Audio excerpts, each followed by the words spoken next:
Good morning, everyone, and I'd like to welcome everyone to our June ordinary meeting at 9:04. We do have apologies from the Mayor and Deputy Mayor for family and personal reasons.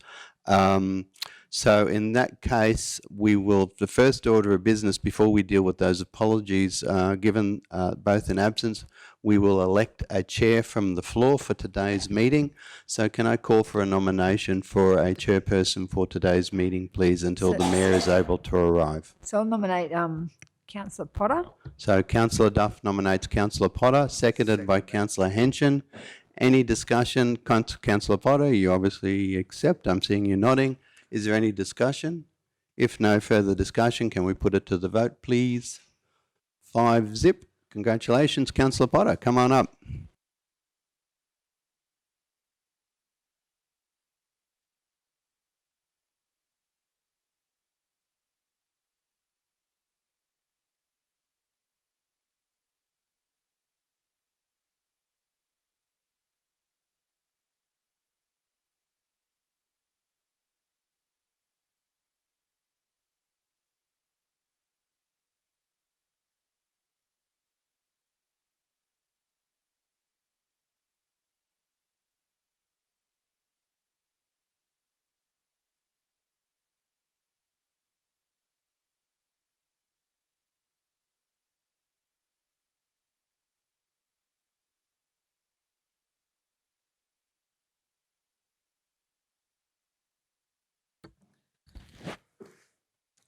Thank you very much, councillors, for trusting me with today's meeting. It's very much appreciated. So first up, on the order of business, we have so I'd like to welcome everyone here today, whether you're in person or online, to today's council meeting, and appreciate everyone who's managed to dial in today and listen to today's meeting. There is apologies from the Mayor, Brad Otto, and also Councillor Deputy Mayor Gavin Jones for today's meeting. So can we have do they need to be moved separately? Together? Okay. So can I have I've moved that. Can I have a seconder for that motion, please? Thank you, Councillor Duff. Is everyone in favour? Okay, thank you. 5-0.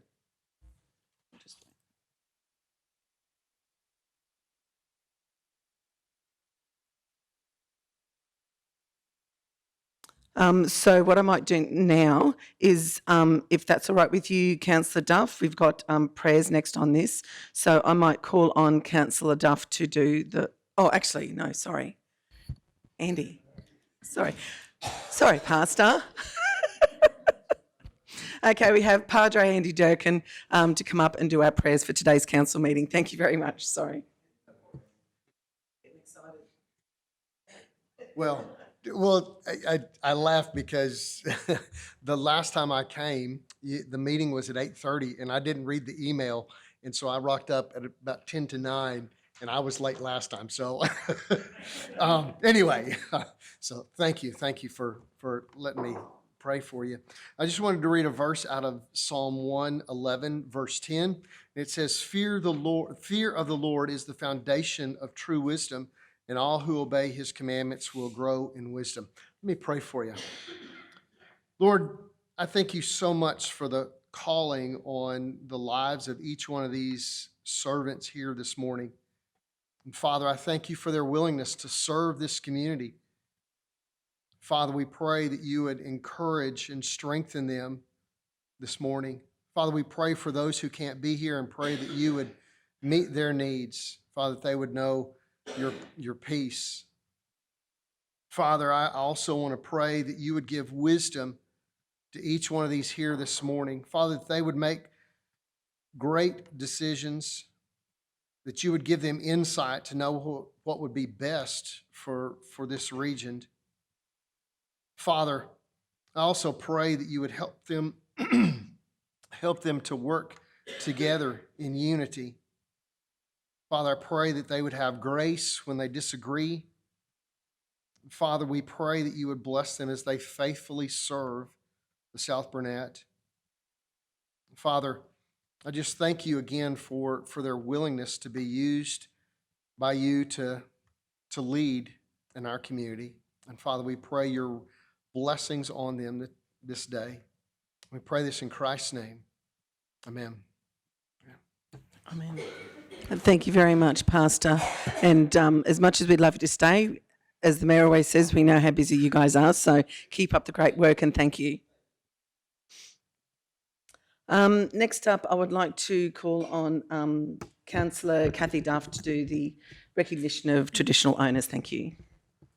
Thank you, Acting Chair. I'd like to acknowledge country and the land where we meet this morning, the Wakwaka land, and acknowledge the elders both past, present and emerging. Thank you. Thank you, Councillor Duff. Now, is there any declarations of interest from anyone with regards to anything on the agenda for today's meeting?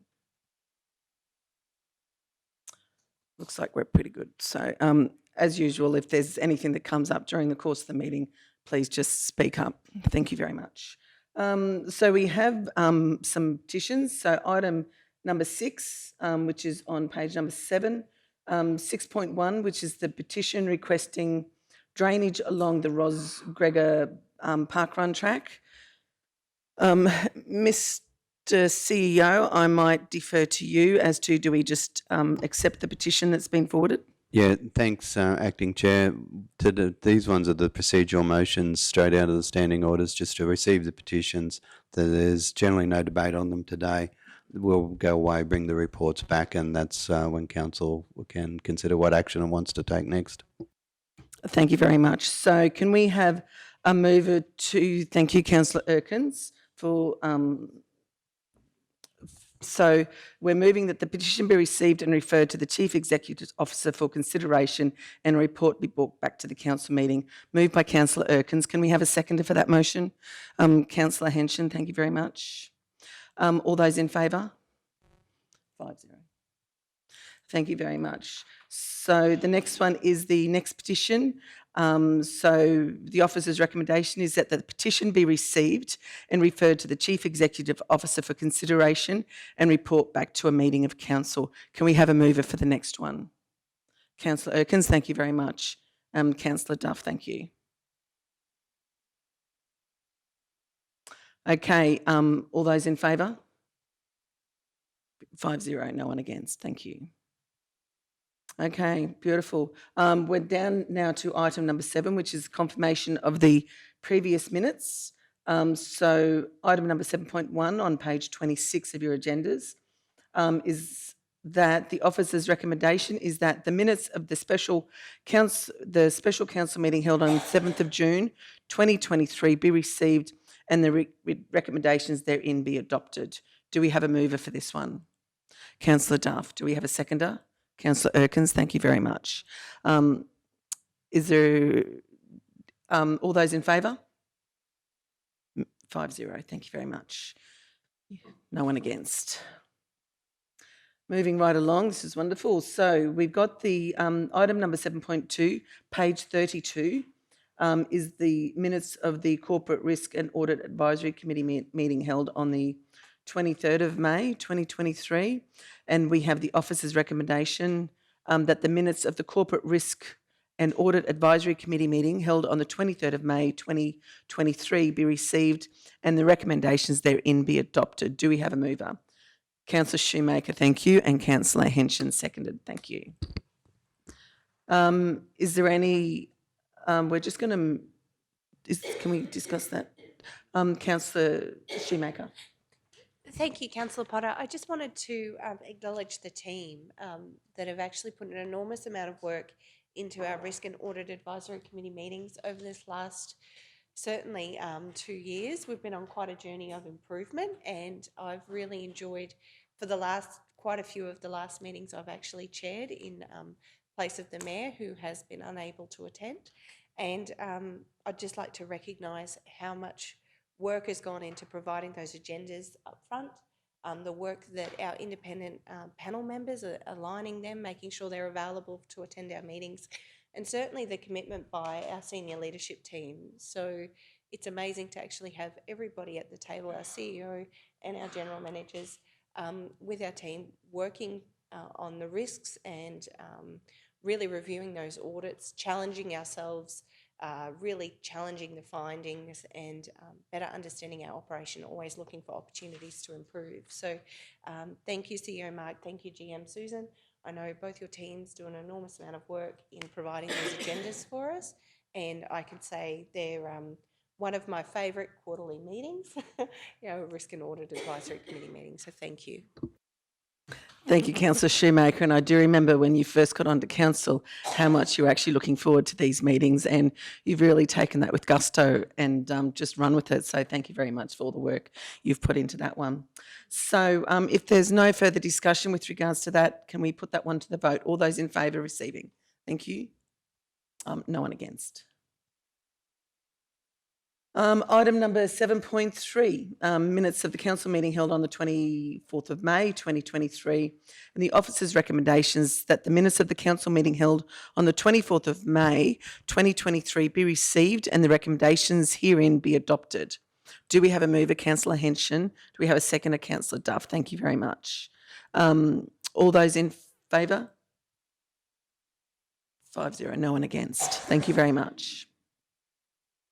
Okay, we don't have any notices of motion for this one, so we'll move straight on to item number 9, page 74 of the papers. So we've got the business outstanding. So 9.1 is the business outstanding table for the ordinary council meeting. We need to move and second this, CEO, before we have the discussion. So can we have a mover for this one? Councillor Duff and Councillor Shoemaker for seconder. Thank you. Right. Any discussions with regards to this? Councillor Duff. Thank you. Just on page 79, with the mowers for the that are now ready. Are we looking at Baduma Homestead? Because I think that we talked about giving them a mower until we could get a grant for it, and I'm just wondering what's happening with that. Thank you. Yeah, through the chair. Yeah, we were talking to the group there about applying for the community benefits gambling, because the mowers that we had they're more parks mowers that would not necessarily suit out there, because we thought that would wreck. Yeah, they wouldn't last long out there. So the idea was to probably try to get a fit for purpose one and assist them through the grants. I think they missed the last round of the community gambling, but we are working with them to get the next one. But yeah, so the idea was for those to go up for the community groups. We just didn't think that they were suitable for the country out there. So in the interim, if they do have trouble and they can't get that mower to work, we probably would use the contractor. Yeah, okay, thank you.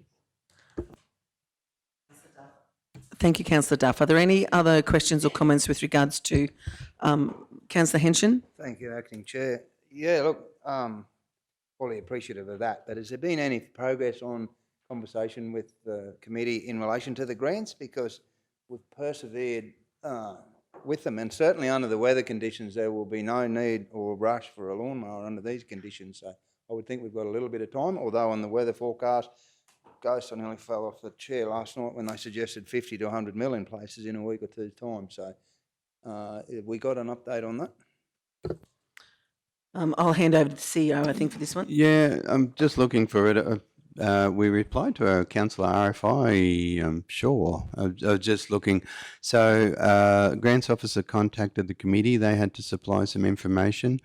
They, and without having it in front of me, they advised that they weren't ready for the first round that we wanted to go to. So they're gathering the information they need from their end, and they're working with the grants officer. And I'll just look to Peter. I think it's October or whichever the next round of community grants is. The application will be submitted to that. So yeah, so there's been that engagement, and there would have been, I think about a fortnight back, an RFI sent around about it as well. So there'd be confirmation in that. Thank you very much. Councillor Shoemaker. Thank you, Councillor Potter. First one, I just wanted to check on page 13 to General Manager O'May, just in relation to the pre-lodgement meeting briefings or report on what actual activities have been undertaken by the development team, the planning and development team. We'd sort of discussed perhaps getting an email or something, being that council couldn't attend pre-lodgement meetings as such, but that there'd be some sort of email or something come out to councillors weekly with a bit of an update. And I know our last couple of planning briefings, I know our last one was last Wednesday and the budget meeting overtook that. So just keen to understand where that might be at. Yeah, through the chair. Yeah, so you're right. The issue is that those planning briefings have been put off because that matter actually was laid on the table about doing the email and that. So it was really to come back to council. So yeah, it's all about sitting there and I think the idea was probably to discuss that back through those planning briefings and then bring it back. But yeah, it does need to come back, and I will try to get the fellas to bring a report back soon because yeah, it is actually laying on the table that there was a number of discussions and motions put through and it got laid on the table just to allow a further review of that policy. Yeah, thank you. And last week's planning briefing, will it be rescheduled? You know, that's the second one we've missed, so I'd actually really like to have that in the calendar. Yeah, through the chair. I think now the budget is down, we actually can get back onto some normality, and I think because I think were they scheduled for the third Wednesday? We'll see when they were, but yeah, we should be able to fit those in the calendars now with the budget being brought down. Yeah, I guess I'm thinking maybe a catch-up session since we've missed the last couple would be really helpful. If CEO Mark might take that on board. And the other thing, just probably a question for you, CEO Mark, discussion there, I know you circulated the LGAQ cost shifting report survey. I was keen to understand, you know, LGAQ going to come out and talk to councils about that as part of our updates, or I'm really keen to dive into that report and discuss it some more. Yep, thanks, Councillor. It's common interest, so they're expecting to release, and the reason I haven't closed it out, the final report and the information is expected to be released in July. Okay. So I'm just been hanging that one open until we get that back, and then once we get the report, we'll circulate it, and then also we've got the EMU coming up in August, I think. So with LGAQ, the elected member update. So when we talk to them about the program for that coming up, that would be one that I was going to ask them just to give us an update on that as well. Yeah, fantastic. Yeah, I think a specific workshop on that would be really good. You sent some of the preliminary documents around. It must be it's sort of identified there's up to $300 million annually that is being estimated to be cost shifted to local governments, and I think for us it'd be really important to understand and being able to share with the community what some of those costs actually are. So thank you for your work on that. Thank you very much, Councillor Shoemaker. So if there are no other questions or comments with regards to item number 9.1, I would like to, we've already moved and seconded, so that the business outstanding from the table of ordinary council meeting be received for information. All those in favour? 5-0, thank you very much. No one against. Okay, so next up we've got item number 10, which falls under the portfolio for corporate governance and strategy, people and culture, communication and media, finance and sustainability, ICT and business systems, community representations and advocacy, the 2032 Olympic Games and Paralympics. You don't think we could actually shorten that at any stage, Mr. CEO, just saying. Okay, so under that, item 10.1, so we actually have the meeting dates for the ordinary meetings of council, standing committees and the general committee meetings. So we have the officer's recommendation there, and there is also a list of dates there as well. So the officer's recommendation is to fix the day, time and location for the infrastructure, environment and compliance standing committee meetings of the South Burnett Regional Council as the first Wednesday of the month, commencing 9 a.m. in the Warren Trust Chambers, Glendon Street, Kingaroy. Number 2, fix the day and time of the Livability, Governance and Finance Standing Committee meetings of the South Burnett Regional Council as the second Wednesday of the month, commencing 9 a.m. in the Warren Trust Chambers, Glendon Street, Kingaroy, except for the December 2023 meeting. Point number 3 is fix the day and time for the General Council meetings of the South Burnett Regional Council as the fourth Wednesday of the month, commencing at 9 a.m. in the Warren Trust Chambers, Glendon Street, Kingaroy, except for the July meeting, which will be the third Wednesday due to the LGAQ Bush Convention and the December meeting. And point number 4 is adopt the dates for the council meetings July to December 2023 as follows. So, and there is a list of dates right through from July through to December. So, can we have a mover? Councillor Henson, thank you. Seconder, Councillor Duff, thank you very much. Are there any other questions? Are there any other comments? Councillor Shoemaker. Just a question around the December meetings. We've got the Infrastructure, Environment and Compliance Standing Committee meeting on the 6th of December, and then at the completion, and then it says the same meeting again, the infrastructure. Is that supposed to be the livability meeting, which I'm assuming it is? And I guess my concern is being possibly one of the last committee meetings of this council before we go into And also November as well. Take a mode is to get through 2 agendas on one day. I know we've tried it, and honestly, I think it's a bit ambitious. I'm actually wondering, I know it's a tricky time of year because of Christmas and holidays and all those things, but I am mindful, I think around that time, it's my first time in council, but I think around that time we go into caretaker mode. Is that December or January?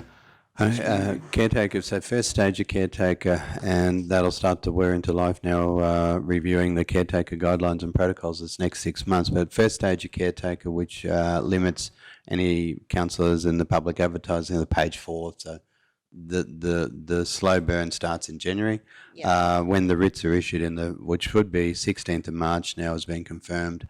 The writs will be issued in first week of February if all goes to normal. That'll be full-blown caretaker, so no major decisions. So that one was, do we cancel it, do we leave it there? The way the calendar falls, so the infrastructure meeting would fall on the last Wednesday of November. So, I mean, we can easily pop it back to that if that was what councillors wished. But that was certainly, once we get past the 15th of December, we'll be struggling to provide with annual leave and Christmas shutdowns. We'll be struggling to do an ordinary meeting on the 20th of December. Yeah, I'm not proposing that at all. I'd just like to see perhaps we do move that infrastructure meeting to that last week in November so that we've got enough time to get through the livability meeting on the 6th of December and then the general meeting on the 13th. Or I'm happy to, do a Tuesday or Tuesday or Thursday on either side of that Wednesday, the 6th of December. I just think it is unachievable to do 2 agendas in one day, in my experience, and it's not fair to our people who have to stay back until all hours of the night when we finish. So that would be only my recommendation to change in the table. So that'd be, Kim, Tiana, if we move that to the 29th of November, and then infrastructure would be the 29th of November, and then livability would be 6th December. Yep.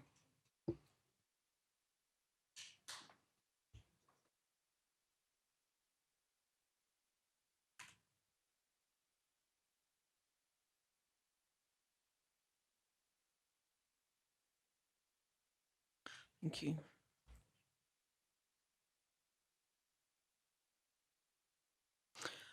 Thank you very much. Now we had a mover and a seconder. Can you just go back up? We have a mover and a seconder. Yes. So, Councillor Henson, just for the chambers and the public, and you, Mr. CEO, have made the conversation before on the general meeting on Wednesday, the 27th of September. Just to be noted that I will be more than likely absent at that general meeting. Thank you. Okay, thank you. But Councillor Henson, all that aside, this has changed. So are you still okay with the motion and the dates? Thank you very much. Councillor Duff? Yes, I'm happy with the change. Thank you. Okay, beautiful. Thank you very much. Right, if there's no other questions or comments, we might move straight to the vote for that one. So all those in favour? 5-0. No one against.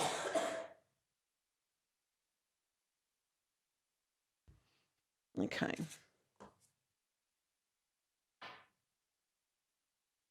So the next one we have up is 10.2, item number 10.2, which is the council nominate the 2024 special holiday,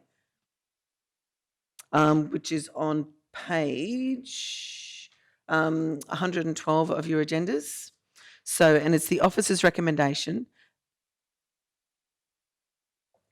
It's the officer's recommendation that the South Burnett Regional Council progress Monday of the Monday of 2024, the Royal National Exhibition Brisbane, as Monday, the 12th of August 2024, as the 2024 show holiday for the South Burnett region, and further complete the 2024 special holiday request form and delegate to the Chief Executive Officer to submit by email prior to Friday, the 3rd of July. Do we have a mover? Councillor Henson, second Councillor Erkins. Thank you very much. Questions or comments? So everyone's in agreement with this one. So we'll put that one straight to the vote then. All those in favour? No one against. Beautiful. Thank you very much. Okie dokes. Item number 10.3, which is on page 114. So, which is the adoption of the South Burnett Regional Council Fraud and Corruption Prevention Management Policy, Statutory 021. So we have officer's recommendation that the committee recommends to council that the South Burnett Regional Council Fraud and Corruption Prevention Management Policy, Statutory 021, be adopted as presented. Mover, Councillor Erkins, thank you. Do we have a seconder? Councillor Henson. Is there any comments with regards to this one? Comments or questions? We'll put that one straight to the vote then. All those in favour? Thank you very much. Unanimous. No one against. Okay, the next one is item number 10.4. So 10.4 is on page 121 of your programs. 121 of your order of business agenda. So we have the recommendation here that the South Burnett Regional Council Environmental and Sustainability Policy, Statutory 074, be adopted as presented. Do we have a mover? Councillor Shoemaker. Do we have a seconder? Councillor Erkins, thank you very much. Councillor Shoemaker. Thank you. I'm very passionate about this policy, as you all know, and I know we've had a number of our staff got together and had discussions about how we could do better with what we've got in our organisation around our resourcing and the way in which we conduct business with sort of a sustainable lens over our operations. And I think this policy is a great start. Like it's an open-ended sort of statement that says, yes, we're going to explore, investigate and aim to continually improve in this space. My question for CEO Mark is, and I guess an amendment I was considering putting forward was, I'd really like to see us establish, or have we established, a working group around this policy or its statement, and could you see there would be an opportunity to perhaps bring people from different areas of the business together for some roundtable discussions, maybe once quarterly, around how we're progressing this policy, identify initiatives or innovations that other councils are undertaking, and I guess really just asking ourselves the questions around, are we being the most sustainable we could be, and could we be doing things differently? So, sorry, it's a big question. It's a good question. Thank you. So, probably informally with the working group. Yeah, because there's been a number of us coming together and working, and then we did the engagement. With the assistance we got in drafting the policy, so it's broad and it's probably a little bit different to what I had in mind when we first started. But in talking it through, I sort of came comfortable to it, and it's probably a roundabout answer to your question. I'm sorry, Councillor, but the action plan and the initiatives and the mapping of what we're already doing is next. So the policy, and I probably had more of a doing document in my head, which is not a policy, which is the action plan. So in this next 12 months, the action plan, and we've already through the information that we gleaned through doing this policy, is that I'm proud to say the first hybrid in the council fleet in Susan's department is now being utilised daily. So that, to my mind, is a no-brainer going forward, that any passenger vehicle we use for the offices, there'll be a hybrid, just in fuel savings and everything else. So lead time is difficult, but anyway, that's getting into the detail. But yeah, so yeah, I mean, certainly out of the policy, a formalised working group, whether it would be quarterly or half yearly, might even be better to bring them together to review. But certainly over the next stage, and again, without having it in front of me, but whether we dropped it into the op plan or not. There's been so much happening in the last couple of weeks. I'm blurred between different meetings, but yeah, the action plan and in speaking, and Manager Darryl has there's a, and I'll probably get the name wrong, Pete. It's a climate policy waste thingy that's actually funded as well, and so looking to fold that into this work, and so this gives us that up. But yeah, no, I suppose whether we formalise the working group, again, whether the policy is the right spot for it, but yeah, there is an informal group, but what that, if we just, Council, if you're comfortable, just resolve that, and then I can bring back a update to the next standing committee, That'd be fantastic. and then as a report, and then we can look at who makes up that working group and what we've already mapped can be, because I was looking for and today's not the forum, but I was looking to place into, okay, this is what we're already doing, so here's our point in time now, and where does this go?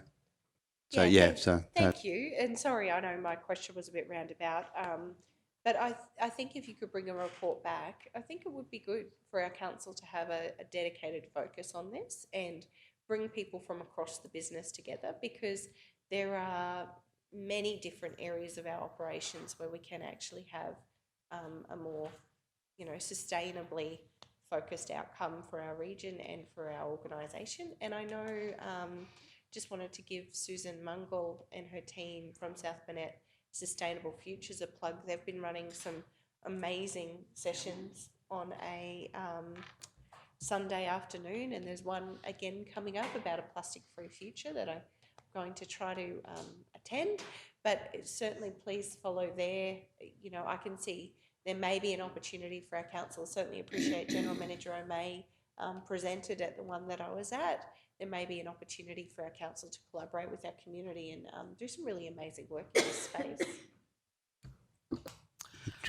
Acting Chair, if I may just say before Councillor Erkins, and if I can give you an example, we had a parks person came through, a manager, Leanne. I sat with them the other day, good meeting, they were talking about products, and they whipped out on the coast, all these councils are doing these really innovative things, and they're using, because it's not just recycled plastic, as you learn, as you do these, there's environmentally good recycled plastic, and there's other, anyway, and they're talking about bollards and this and everything else, and I said, and said to the rep, I said, I don't want to sound a little bit cheeky, but the problem you have with rural councils that we've been using those bollards for 2 years. And she goes, oh. So I said, well, the larger resource councils are writing up glossy brochures telling you about what they're going to do. We've actually been, and it's just one of those really, it was just a really salient moment, even in my own mind, is just to make space, draw breath, get some of this stuff down on paper, because we've been using the product they're trying to flog us for 2 years. And they've got the bit that they added, the value add that they had was they've got all this is the environmental and this is how much carbon it reduces, all that technical info that goes with it. Okay, yep, we don't have that. We've got termites, they eat the posts out, it saves us maintenance. There's a whole range of good practical reasons why we're using these bollards. and Manager Leanne's team is doing that. And it's just, that taking stock, taking breath, documenting some of this stuff and saying, yep, we're there. We're actually doing some really good stuff in this space, but it's just business as usual for us. So you don't look at it as innovative, but others are writing up very pretty glossy brochures saying, oh, look what we're going to do. Thank you, CEO. So that, as Councillor Duff would say, that's one of our good news stories. So we possibly need to get that one out there. Councillor Erkins. Thank you.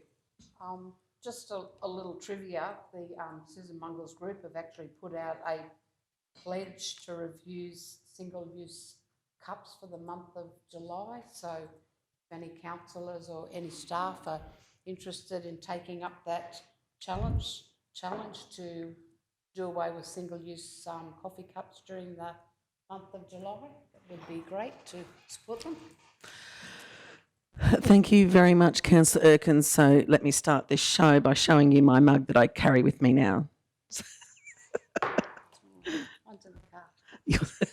Okay, so thank you very much for that discussion. So from this, CEO will bring back a report to us.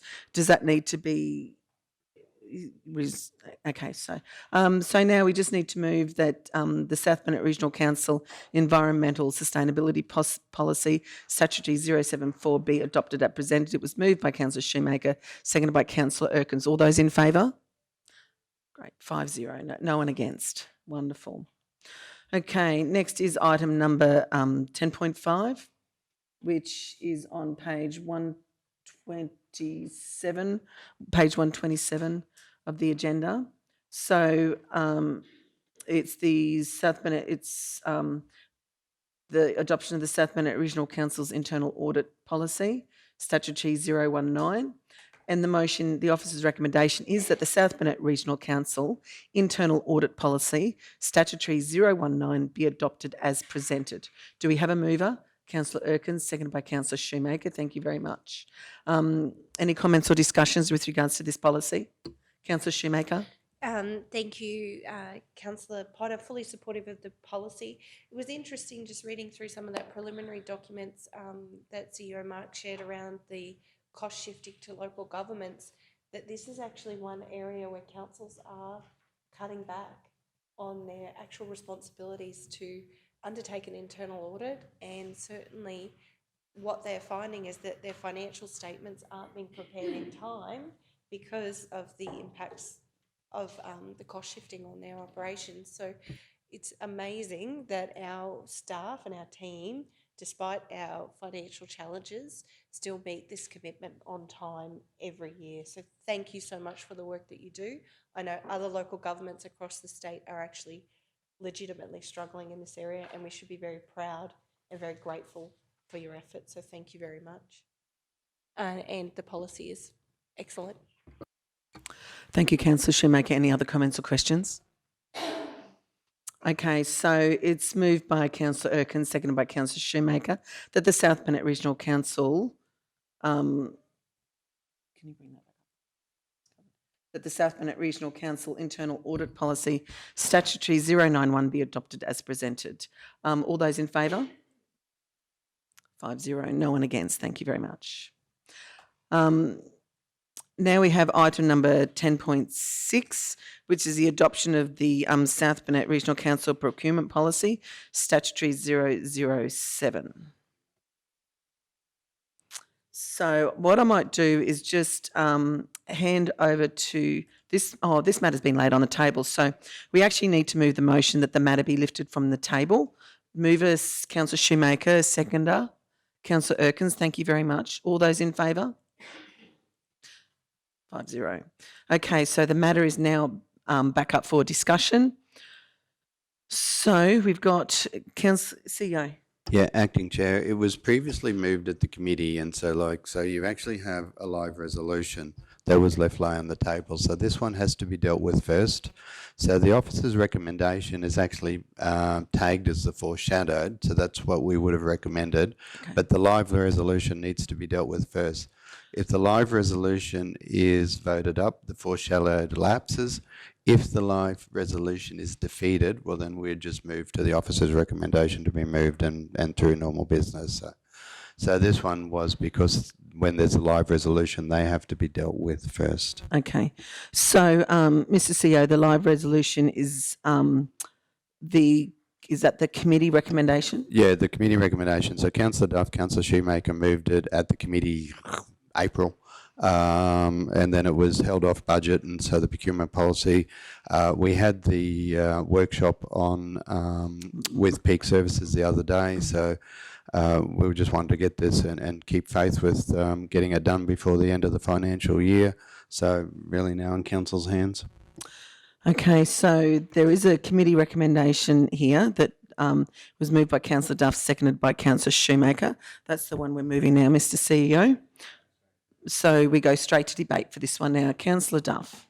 Thank you, Acting Chair. Yeah, so I'm keen to see this happen. The local buy contracts over 200,000 must be approved by council before being awarded the contract, because I believe that these are big ticket items, and there's no point. I don't think there's any point in us having a procurement policy and being so concerned about it all when these major items that could go, well, they're just going through this process and council doesn't even find out about them until later on.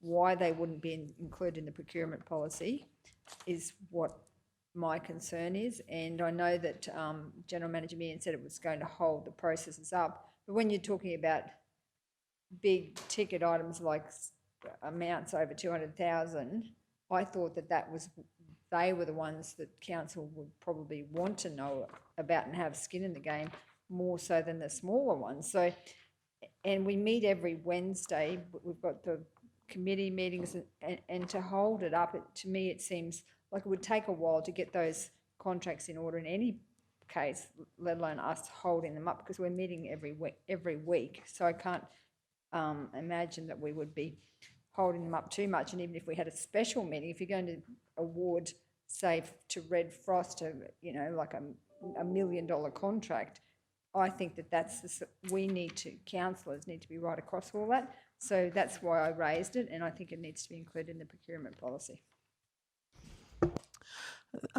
Thank you very much, Councillor Duff. So we actually had this discussion the other day, and from what I believe from that discussion is local buy and council will be working with some of these local groups. Is that correct? Can I hand over to you? Thank you. Thank you, Councillor Potter. Yes, we had that discussion the other day regarding the local buy contracts and the engagement of local contractors. The intent of the exception in the legislation is to expedite our procurement processes. Otherwise, the public tendering requirement is a 21-day, and then you've got to go through the council approval and then the adoption and then the award and then those processes that I probably just got completely wrong, I'm sorry. But essentially, the intent of the local buy is that the risk has already been mitigated on behalf of council. So that contractual risk, making sure that those contractors have the appropriate finances, insurances, compliance, experience to undertake the works on behalf of council. So the local buy contracts are no different, if anything, similar to our own pre-qualified supplier contracts. Our pre-qualified supplier contracts for our local contractors, and the local buy contracts are on a much larger scale than what our local contracts are. Essentially, council only procures from the local buy contracts when we are unable to source those goods or services from our own pre-qualified supplier arrangements. So it is a risk mitigation process. I do believe that council passes the financial delegation on to the CEO to be able to approve those procurement activities under the already risk mitigated process through contractual arrangements, through local buy or through our own pre-qualified supplier arrangements. It does remain as a decision with council, however. Thank you very much. So with that discussion we had with local buy when they were up the other day, I was very, very happy and they explained everything, and it was really one of the best sessions I think I've been to with regards to local buy. Councillor Erkins. Thank you, through you, Madam Chairman. I found the information centre session really good because it explained to me the difference between local buy and buying local. So that was, pretty informative. Can I just confirm, Bart, that we actually get back a list of what has been spent? So as a council, if we saw that one company seems to suddenly get all these, we can question that. Am I correct there? Yeah, thanks, Councillor, for the question. So certainly it was back in the April discussions, or probably even a little bit before. We didn't bring the contract signed under delegation or exemption to this meeting because 30 June's on Friday. So it will definitely come to the July meeting, and then there'll be a quarterly report on any of those contracts over 200,000 done by exemption will be brought each quarter. And it's a fair request and reasonable, and it's an area that we can improve on that has been an oversight. So yes, you will get those reports back. First one will be in July for up to 30 June. Councillor Duff. Is this my right of reply? So I can only actually speak now as my right of reply. Does anyone else? Yeah. So is that the fact that it's a quarterly, that we're going to receive the report quarterly, is that included in this policy? Because I haven't. It was a previous resolution and question discussion of council that was asked about, and it was a good question, a fair point. What ones are going through and what's going through? We bring a planning delegation report back regularly. So the ones that are done under exemption will be brought back as a report so councillors can see each quarter. So as I said, we would have had talked about bringing it to today's meeting, but with the end of financial year 2 days away, sure as eggs, Murphy's Law or something, well, not that I know of, but I just thought, well, if we wait till July, then we'll capture the full financial year and we'll start that then in a regular reporting process. So I'm happy to accept that that we at least get the quarterly reports, because my concern was that those big ticket items were not even being brought to the chamber. So I'm happy to accept the procurement policy as is, if that's going to happen as a matter of course. Thank you. Thank you very much. And I'm very sorry, Councillor Shoemaker, we just had the right to reply and I did miss your speaker, so I am very sorry you can't talk to that one right now. That's okay. No, you can't, because Oh. we've just had the right to reply. Oh, So sorry. well, so can I just confirm, point of order then, can I confirm what we're actually voting on here today? The resolution in front of us is that the one we're voting on is that council amends the procurement policy to require that local buy contracts over 200,000 must be approved by council before being awarded the contract. That is what we're voting on right now. If this one does not get up, we then go to the foreshadowed motion, which was the first motion put forward was that the South Burnett Regional Council procurement policy be adopted as presented. So first up, we're voting on the one that was moved by Councillor Duff and seconded by yourself. Thank you. Okay, so the motion put forward is moved by Councillor Duff, seconded by Councillor Shoemaker, is that council amends its procurement policy to require that the local buy contracts over 200,000 must be approved by council before being awarded the contract. All those in favour? Okay, no one in favour. It's against. That has not been carried. So we then move to the foreshadowed. Oh, sorry. We did vote against it. Who's against it? Sorry. My bad. All against.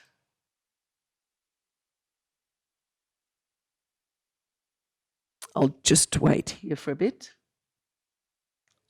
And just while you're waiting, Councillor, I can Councillor Duff and all the other councillors, I can guarantee draft report has been done up. That will be, and that's an area that we can improve on. And yeah, the feedback has been well received. Well, when I say well received, appreciate the feedback, and they will happen every quarter. Thank you. I'm really appreciative of that. Thank you.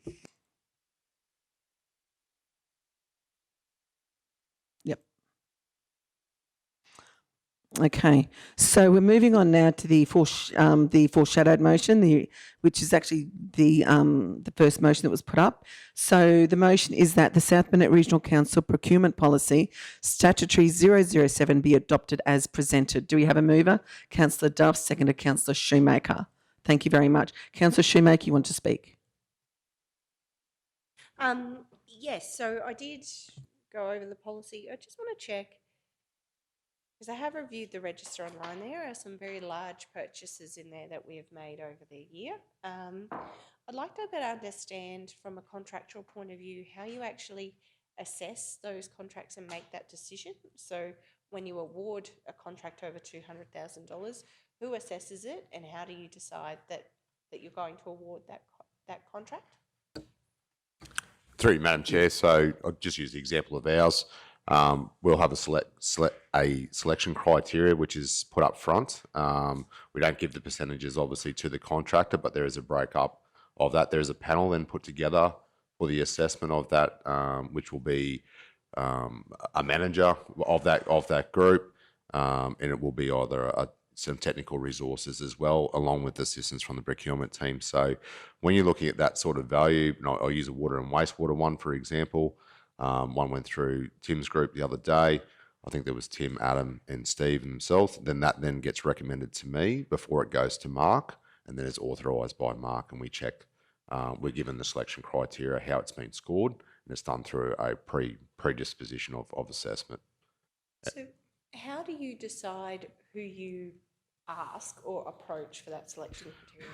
Yeah, so we pick the most probably suitable and qualified person for that. No different from an interview panel for a job. So the person who's responsible for that work, and ultimately the people who are skilled in assessing what the specification might be. Normally it will be the project owner, and generally it will be the manager as well as a minimum. So whoever's in charge of that work and has written the specification for that will assess the submissions that are based on that and scored through that process. So do you go out to everybody on our panel or you select? In as far as when you talk about our panel, the council's panel? Yeah, so when you're going to procure work over $200,000, you know Yep. it's going to be over $200,000. How do you decide? Yes, so you decide what contractor based on their skills, but how do you decide contractor A before contractor B? Yeah, so there'll be a selection criteria where they get scored. So it's the same as a job interview process. So unless it's a direct supply because it's a proprietary product, or there's a specialist requirement, so then obviously it'll be a supplier for that. But it goes through a scoring mechanism. So there's an assessment sheet done, same as if you went for an interview at council. We'll assess you on your specification, your price, your key personnel, your program, your methodology. They have to submit all those things similar to, like a conforming specification to us. Yeah, no, sorry, you haven't really answered my question. So contractor A, let's say contractor A. Yep. You approach contractor A for to provide a parcel of work over $200,000. Yep. How have you selected contractor A? So how do we select contractor? Like, have you asked, when we go to a tender, Yep. we say, this is the parcel of work, this is how much, we don't put a price on it, we say, this is what we want. We want to buy a grader. Yep, sorry, Louise was Please, gonna- anybody who can supply a grader, please write to council, tell us why we should buy your grader. So when we're appointing a contract under $200,000, what is that process? Yeah, through you, Madam Chair. We don't do selective procurement, so it is provided to the entire panel arrangement. So we don't actually select. So when you say provided to the entire panel arrangement, what does that mean? The entire platform. So depending on the category of work that we're going out for. So if we're going out for trucks, and we go through the local buy contract because there's no local contractors for trucks. So we're purchasing a truck, we go out through the vendor panel, which is the procurement platform in which we use to request that quote. Yep. It goes out to the entire panel arrangement of everyone who says that they can supply a truck. So we don't do selective procurement. It doesn't go out to a minimum, even though our policy says a minimum of 3 quotes. We don't just choose 3. We give everyone the opportunity to quote on that procurement activity. Sorry, My apologies, councillor, I No, misunderstood. you're right. No, it's, I'm just seeking to understand. no, you're right. So I'll give an example. The other day, we signed an order for gravel, for example, and we went to 3 local suppliers. It was a provisional split of schedules. We went to the entire quarries in the South Burnett. So it goes out to the entire panel and says, we want 2,600 tonne of type 3.2. Who can supply and what's your rate? Then there's an assessment done behind that might be done by Darren, Will and Marissa or someone like that. They will go through and score. And then they will do an analysis on the cartage, the distance to that, so that we're looking at the entire cost value to us to do that. And then it's recommended up through Kevin to myself. And if it exceeds 200, then I go and see Mark and take him through. Yep. Sorry, my apologies. Good answer. Good answer. No, I think there is often some misconception in the community about how we do that. And I think it's important that we be clear when we're awarding work like this, our actual process, because I think that's where perhaps there is a misunderstanding. Sorry, Lou, do you have something to Just sometimes when we're going out for temporary works engineers, that goes over 300 to 400 potential companies that can submit to that response. So that's sometimes the volume. It doesn't mean we get 300 responses back. We usually only get about 5 or 6 at the most, but it gives everyone on that arrangement the opportunity to quote if they want to quote on the work that we've got available. Yeah, thank you. I am fully supportive of the policy. I did read in the agenda or in the policy that there is a provision there that, you know, council is to be informed. And yes, I do agree, CEO Mark. I think the actual monthly report or something that says this is what we've done would go a long way in supporting council and better understanding this, and also enabling our community to better understand, because they are large purchases and we do make quite a lot of them. So thank you for the report. I'm also very supportive of the real focus on local procurement and trying to really grow the capability and capacity of our local providers. So certainly appreciate the work that goes in that space, and think that the policy is good and have seen some really good outcomes because of that over my time at council. So thank you. Thank you very much, Councillor Shoemaker, and thank you very much, guys, for answering those questions. Very in-depth and very informative. So, yeah, great question, Councillor Shoemaker. Okay, so moving forward, we have, if there's no other questions or comments, so moving forward, we've got the motion that this moved by Councillor Duff, seconded by Councillor Shoemaker, that the South Burnett Regional Council Procurement Policy Statutory 007 be adopted as presented. All those in favour? 5-0. No one against. Thank you very much. Moved. Carried. Okay, so that's it for that one then? Yep. Okay. So next up we have item number 10.7, which is the Growing Regions Program Round 1 Grant Opportunity, which is on page 151. We have the officers, which is the Growing Regions Program Round 1 Grant Opportunity, and the officer's recommendation is that council, point 1, note the information in this report and approve the submission of an expression of interest, an EOI, for the Growing Regions Program Round 1 Grant Opportunity for Stage 1 of the W.J. Lang Memorial Olympic Pool Complex Redevelopment Works Project. Point 2, that council's EOI application, if council's EOI application is successful, approve the submission of a full application and the allocation of the required council contribution of $6 million to council's capital works program and the capital budget being able to execute the project. Do we have a mover? Councillor Shoemaker, do we have a seconder for this? I'm allowed to second, aren't I? I'll second that one then, myself. Any comments or discussion? Councillor Shoemaker. Thank you, Councillor Potter. I did have a question for General Manager O'May before I start.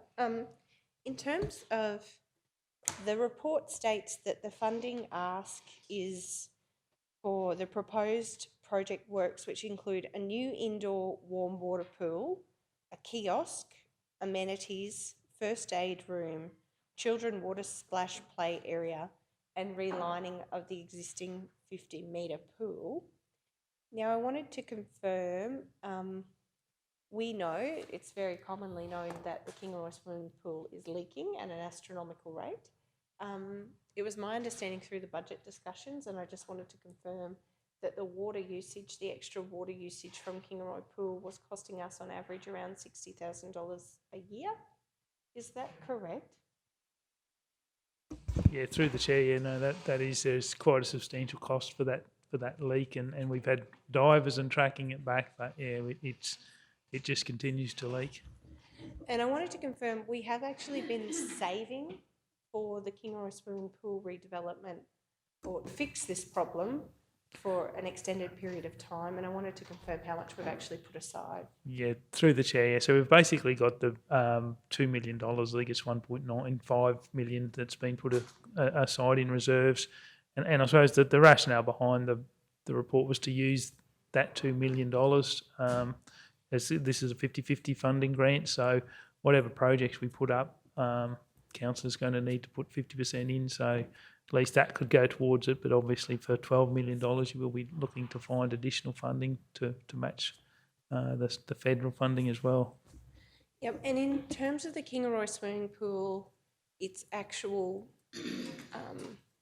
capital spend for the swimming pool over a period of time, it is my understanding that there has been no major works or project conducted because we were waiting for a proper assessment of the integrity of the pool and a proper assessment and understanding of what work actually needed to be done. Yeah, through the chair, yeah, that's correct. We've basically been just patching it together over the last couple of years, and that's where we have been building up those reserve funds, is allocating money that would be spent on capital upgrades, is actually putting that aside for a future upgrade, because it's, yeah, trouble with pools, it's difficult to spend bits and pieces along the way. It does need a big cash injection to do the work that is required. So that's why we've been squirreling away what would have been being spent on capital upgrades.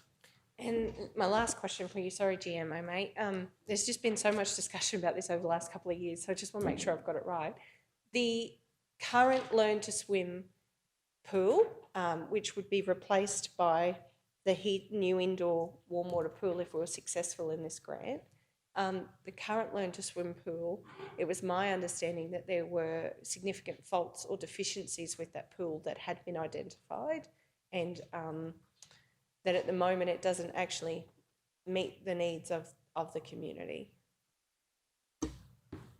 Yeah, through the chair, it's probably a fair assessment. Yeah, most of the infrastructure down there is getting to end of life and keeping it together. So this is a substantial upgrade, and it's not just about retrofitting. Apart from the pool is looking at relining it. I think with the whole master plan, stage 2 was a complete rebuild, but this is just to reline the pool and actually do the change rooms, the amenities, the children's pool, sort of do that. The plant room that will go with that. But yeah, the infrastructure, most of it down there is actually getting at end of life, hence the need to spend those substantial amount of money. Thank you. Certainly, the Kingaroy swimming pool is somewhat 50 years old. And every summer, I've spent quite a bit of time there this year, I must admit, with my family. And I've witnessed other families, people with disabilities. I've witnessed members of our community who have had incidents or accidents use that swimming pool, and it has been astronomical, the number of people come through the gate. It is my understanding that over 1,000 kids a week learn to swim in the Kingaroy swimming pool. It is also pretty impressive that we have one of the next Olympians actually training. I think he'll be the next Olympian training in the Kingaroy swimming pool, which we should all be very proud of. I know firsthand this is an enormous cost to council, but I know that we have been sweating this asset for far too long. I know what we're asking here is to improve the bathrooms. We're asking to improve the warm water pool, and I have been one of those parents who has actually travelled with small children to Nanango to actually use their Learn to Swim program because the pool is better. I know there are many families in our community that can't travel that distance, and I know how important it is for young people to learn to swim, particularly in rural communities like ours, where you have lots of dams and water sources that aren't fenced. It would be an enormous loss to this community if we allowed our pool to fall apart to the stage where it was beyond our capacity to repair. And to be honest, I am concerned that that is exactly the line we are walking right here, right now, today. We know the cost is beyond our ratepayers' capacity, but we also know in the lead up to the Olympics, now that we have an award-winning, a state-recognised award-winning master plan for the Kingaroy Swimming Pool and Memorial Park redevelopment, I think we have done the hard yards, we've identified what we need, and we are in a very good position to actually get the funding we require from the government to continue to keep this pool open. My concern is if we don't support this today, what my fellow councillors are doing by not supporting this request today, you are basically putting the nails in the top of the coffin for the Kingaroy Swimming Pool, because it cannot continue to limp along the way it has for the last 50 years. It needs investment, it needs to be repaired, and there are people here in our region who rely on that swimming pool. We talk about the rising cost of living.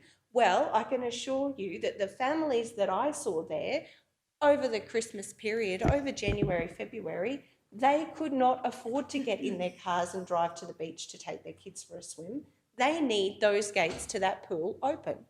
So I'm asking you, councillors, to be brave, to make a decision that has had to happen for a number of years, and to actually fund the renewal of Kingaroy Swimming Pool. And to stand together in that. I do not want to argue over what community gets what and who needs more and who doesn't. The reality is we have 13,000 people living in Kingaroy who deserve access to a swimming pool, just like everybody else does in the South Burnett. We also have a number of people, we have the highest number of people with disabilities living in the South Burnett who need access to services like this. And we have a $98 million hospital sitting up there on the hill providing physio plans and care and support to people who have undertaken injury. But guess what? They can't actually get the help they need because we don't have the warm water swimming pool to meet that need. And I've met nurses who have spoken to me about this need. The need is growing, councillors. We need to be brave. We need to fund the renewal of the Kingaroy Swimming Pool, and we need to start somewhere because the reality is it is already costing us. Thank you, Councillor Shoemaker. I might add in here that the men's toilet, I think, have had Acro Props in holding that section of that roofing up for, I'm thinking GMMA, it'd be close to 4 years because I think it was in there before, during the last term. Councillor Duff.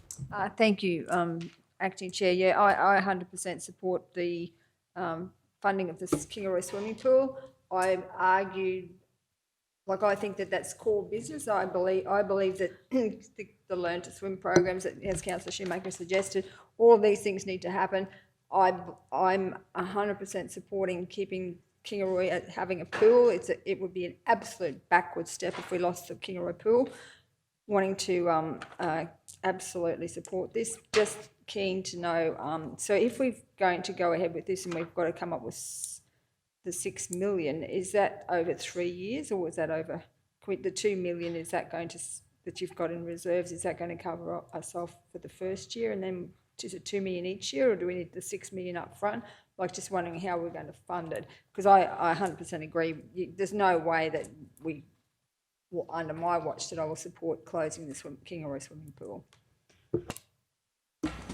Yeah, through the chair. So the 2 million would definitely go against that. So you're looking for an additional 4 million, and it would be, I would think, over the next 2 financial years. So this project would need to be completed, for the funding, by December 2025. So you'd have 23, 24, 25 financial years to allocate funding. And that's where we would need to go away, and I'm envisaging that would be a mix of whether it's your depreciation, your capital funding, so whether you for those years, but there's potentially likely also some borrowings you would need to look at over those years. So yeah, we just haven't got the mix of that funding down, but yeah, we just think that would be, and particularly borrowing for a pool would not be, as we said, we're 50 years down the track, so that's the sort of infrastructure I would think you would probably best to borrow on rather than not do any capital on else and use all your money for the pool.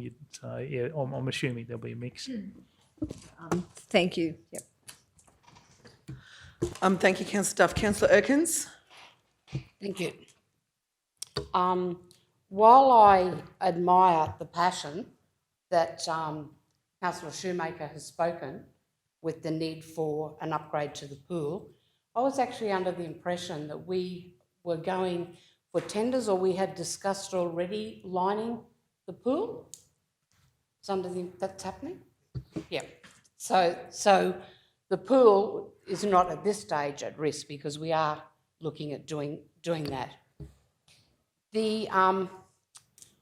While it's great to think that we have a great swimmer here who may have Olympic potential, the realism of that is for that person to become competitive enough to be selected for an Olympic team, they will have to go away from this area to a place where they can get better training, better competition. As much as we like to think we've got, we could do it here, I don't believe that realistically we could. That person will have to go away, and that person, if they've got those that potential, will probably be offered a scholarship to somewhere where he can get that. So, I don't believe that that's an argument to spend $6 million of our money. I do understand that some people in our community can't afford to drive to the coast, but let me tell you that there are people in our region who cannot afford to drive to Kingaroy to bring their kids to the pool. So, it would be nice to think that we had all that, and if we had money to burn, or if we had that money tree out the back, Councillor Shoemaker, I would say, sure, let's spend it. But my concern is that as a representative of Division 1, and I know once we get in here that we're responsible for the region, I have to say that I believe that my community would be up in arms if I voted to approve $6 million from council funds being put towards upgrading the pool and the facilities at the Kingaroy pool. I also believe that in the Learn to Swim, I don't believe it's actually the facilities for Learn to Swim in Kingaroy that are at risk. I believe as a hydrotherapy pool, it is not actually suitable, but I didn't think that it was unsuitable for Learn to Swim. I know that my grandchildren go to a Learn to Swim facility in Rockhampton, which is nowhere near as good as the one here in Kingaroy. As I said, I believe that the liner has already gone for tender. I believe that I was under the impression that that was something we were going to do. We understand the loss of water, so that is actually going to happen. So as I said, it's the funding that I'm concerned about. I don't believe, we've just sat through a budget where, as I said in a post to my community, I felt physically ill trying to work that budget, and the fact that we were going to go to our ratepayers with an increase in costs. And I just think at a financial time such as this, where everyone is having to tighten their belts, where people are hedging about whether they can afford to put that little luxury into their shopping trolley, that we should not be discussing this type of money to upgrade our pool when we are going to be fixing that pool. Thank you. Thank you, Councillor Erkins. Councillor Henson? Thank you, Acting Chair. Yeah, look, certainly a curly one, isn't it? When I'm sure Councillor Duff and myself will stand here in future times where people in the rural sector will say about the money being spent on the pool, but then I ask the question, Councillor Erkins, So if that money's not spent on that pool, and in 2, 5 or 10 years' time, what do? It will then be $30-40 million. Do we close it down? The community doesn't want to give any of the assets up that they have now. And I can't see them wanting to give a swimming pool up when Kingaroy is the population of the South Burnett. Councillor Shoemaker's passionate about this. I won't say I learned to swim in the Kingaroy swimming pool. I learned to swim in a creek, but I can certainly understand in today's era where we are, a swimming pool for both the minors and the adults and our ageing population. And however, and can I ask a question, and it mentions in our paperwork here, like shovel-ready projects. In the event of this, how shovel-ready is that project? Have we got scope, designs, plans in place that, you know, there's $6 million possibly? We have to get that grant, of course, to start with. And then in the event of that, and fully understand and appreciate where you're coming from, Councillor Erkins, I beg your pardon, it worries me as well. But it would be a couple of year project, no doubt, as Manager O'May has said, 23, 24, 24, 25. So it might ease the pain a little bit.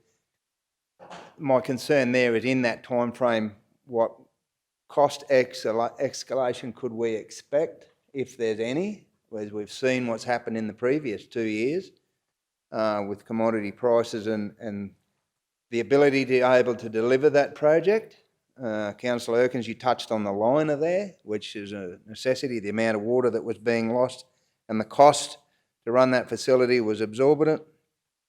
You know my passion about water, and without water we have nothing, of course, and to see it disappear in a facility like that needs to be rectified, and the sooner the better, and that liner will help go to that, of course.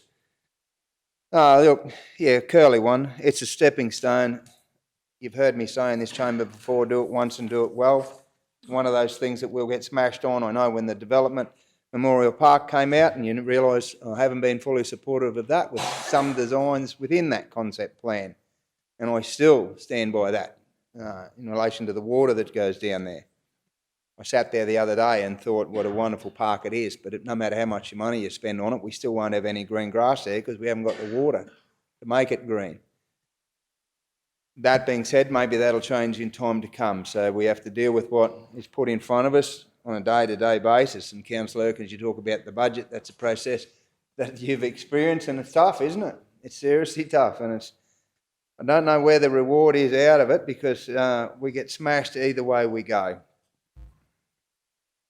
I'm happy to support this, and certainly agree with Councillor Shoemaker's passion for the infants of our region and the mature age people of our region, if it can benefit them.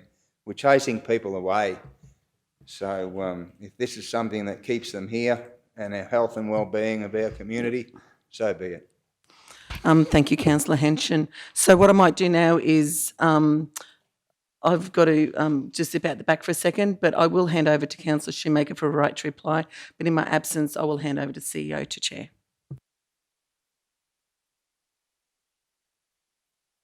Probably prefer we adjourn the debate until you return, Councillor Potter.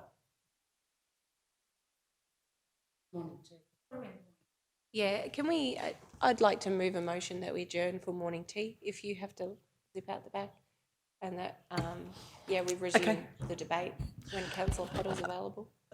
No, thank you very much. We've really had the debate though, haven't we? So when we come back, it'll be the right to reply for Councillor Shoemaker. So Councillor Henshin is going to move the motion to go for morning tea. Thank you very much. Do we have a second to Councillor Erkins? All those in favour? Thank you very much. So move to morning tea, and we'll be back here at, is 1:45 okay? Thanks very much. The meeting again at, I've got 10:42. Do we have a seconder for that? Councillor Shoemaker, thank you very much. Okay, all those in favour? Okay, no one against, thank you. So before morning tea, we ended up, so we now move to, we're on item 10.7, which is a Growing Regions Program Round 1 grant opportunity, and we have the right to reply from Councillor Shoemaker. Thank you very much. Thank you, Councillor Potter. Certainly, I'm of the view that we have to start somewhere. I'm also of the view, I share the same lump in your stomach around the money that comes in and goes out of this council. And I think we have a duty and a responsibility to invest it in the things that really are of significance and of critical importance to our community. And I know firsthand that the Kingaroy swimming pool is of significant importance to our community. I know this because with my fellow colleagues in this council, we have gone out and we have spoken far and wide to people of all ages about the Kingaroy Memorial Pool Park plan and master plan for the pool included in that. It has been the most engaged project that our council has actually undertaken in this term of council, and the feedback has been astronomical. I know that we have a community that needs a warm water pool. I know we have a community that values their swimming pool, and I know if we don't find creative ways to invest in this infrastructure now, the problem will only get worse, the issue will become bigger, and our ability to respond or do something about it will be non-existent. So I'm fully supportive of this proposal. I'd like to recognise the team who have put so much work into that master plan. I know we have a long way to go.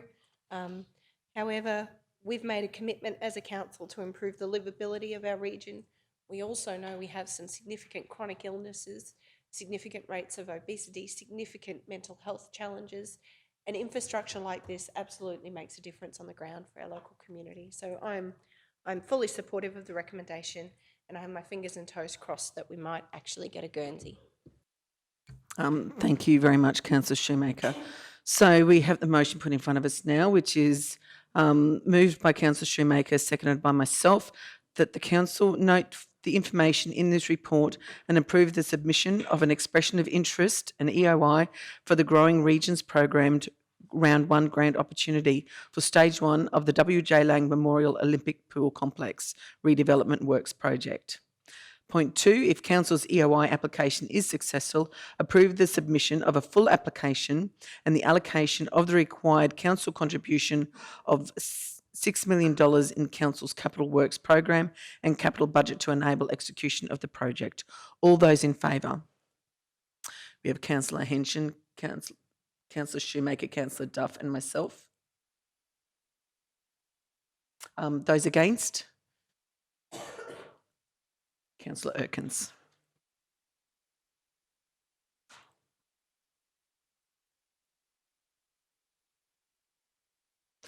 You've got the...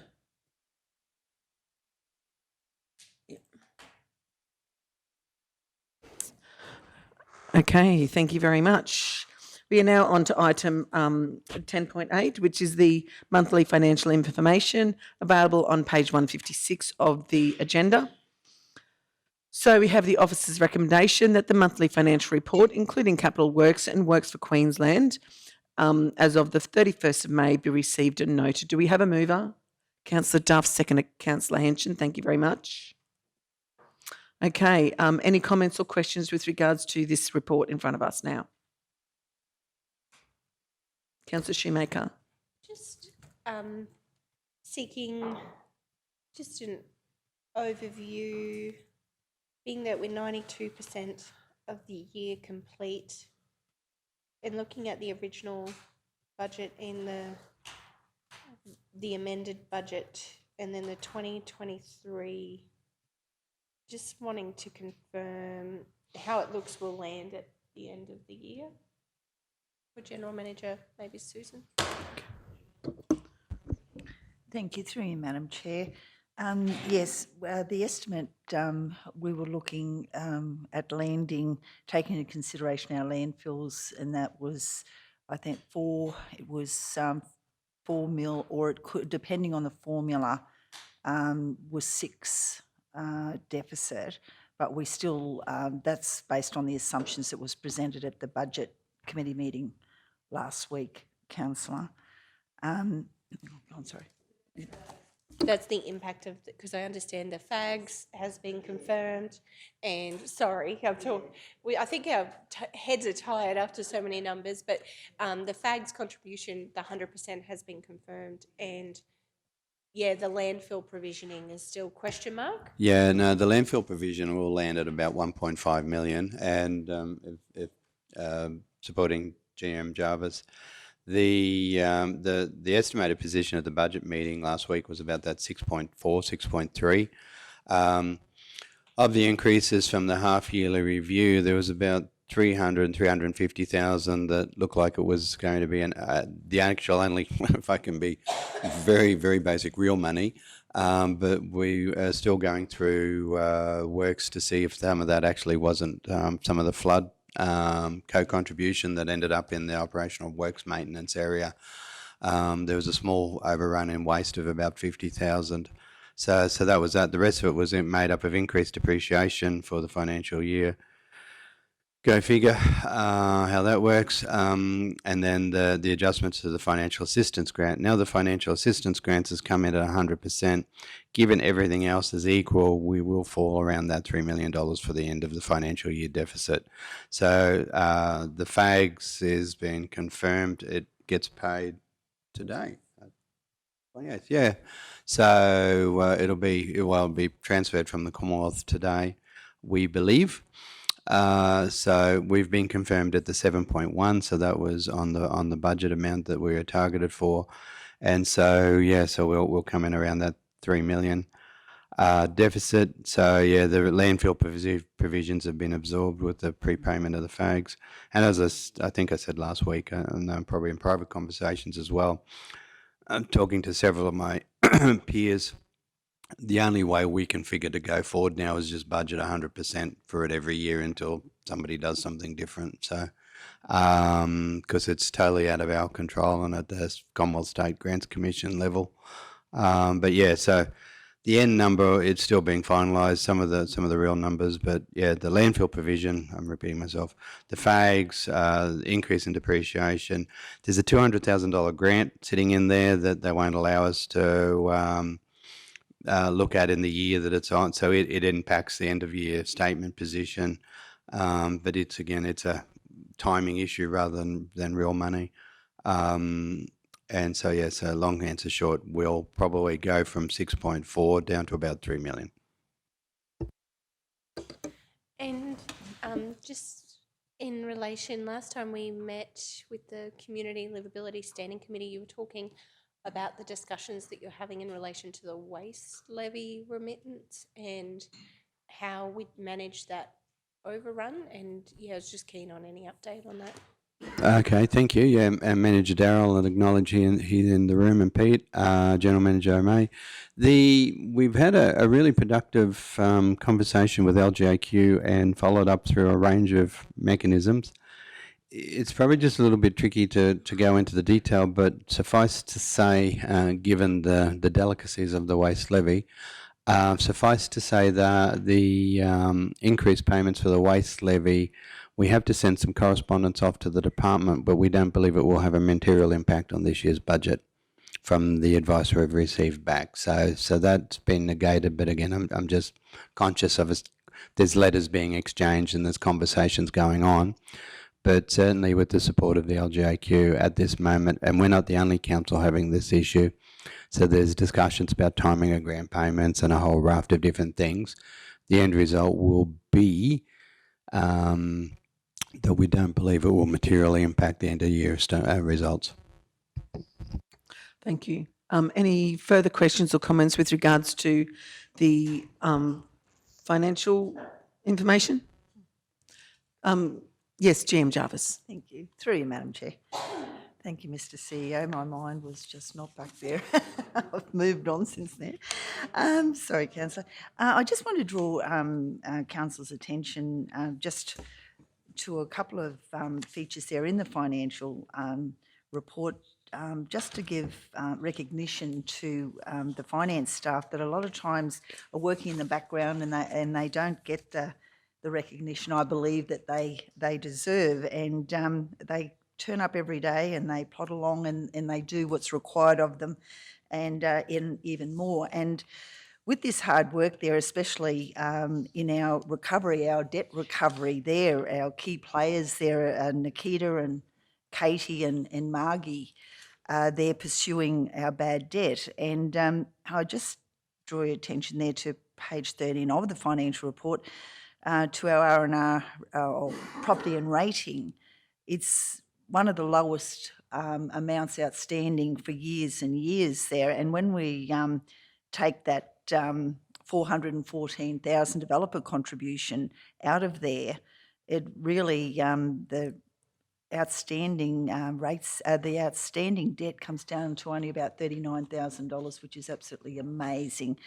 And that also goes through to our AR debtors. But you'll notice there, just on our rates and arrears there, over the last 3 years, you'll see how it's continually come down year after year, that our recovery of overdue rates. And it's just, like I said, I just want to give recognition to those, my staff there that actively pursue these debts. And it was very encouraging to see now that our rates has come down to 8.18% there, and our target, our rates and arrears, is 7%. So it's great to see it come down from around the 12 down to that. And I just want to acknowledge those staff, as well as I didn't get the opportunity there at the budget meeting, but Kerry and her team, and also the rest of the council. It was a joint effort there of all of the CEO, the executive staff and the managers and the staff under them that contributed to the budget. I just want to extend my sincere thanks to all of them, and especially to their families who have put up with them working the long hours and the weekends to deliver what they deliver. And I just want to acknowledge the great work of all the South Burnett Regional Council staff and the councillors who assisted us and contributed as well. I just want to acknowledge everybody and wish you all well for the future. Thank you. Thank you very much, GM Jarvis, and I'm sure just about all of us in this chamber would like to echo your thanks to all the staff included. Councillor Shoemaker. Here. I just wanted to check. So page 10, I've got asterisk and question mark. Capital expenses, we have, so page 10 of your report, 169 in the agenda. We had budgeted for 400,000, but our actual is actually 1.39305, and it says the loss on disposals. Currently, there's $1 million for roads, 148 for fleet, 34 for land sold, 476 for buildings, 5K for water, 237 for wastewater, and 3 for miscellaneous, plus the income from fleet, which was 409, and land item totals of 82. I just wanted to better understand that actual report and what it is that we've actually written down in value, or is this? Yeah. Can we just take that as a question on notice, please, then? Yeah. So that'll be reported as a question on notice. Thank you, CEO. No, that's fine. Yeah. Okay. Thank you. Would appreciate that. Okay, so it's Councillor Duff. Did you want to reply to this one? Okay, so it's been moved by Councillor Duff, seconded by Councillor Henson, that the monthly financial report, including the capital works and works for Queensland, as the 31st of May 2023, be received and noted. All those in favour? No one against. Beautiful, thank you. Okay, so we need to move a procedural motion that we just shut for 5 minutes. We need to reboot the system because we are recording but we're not streaming at the moment. So we just need a procedural motion to shut the meeting.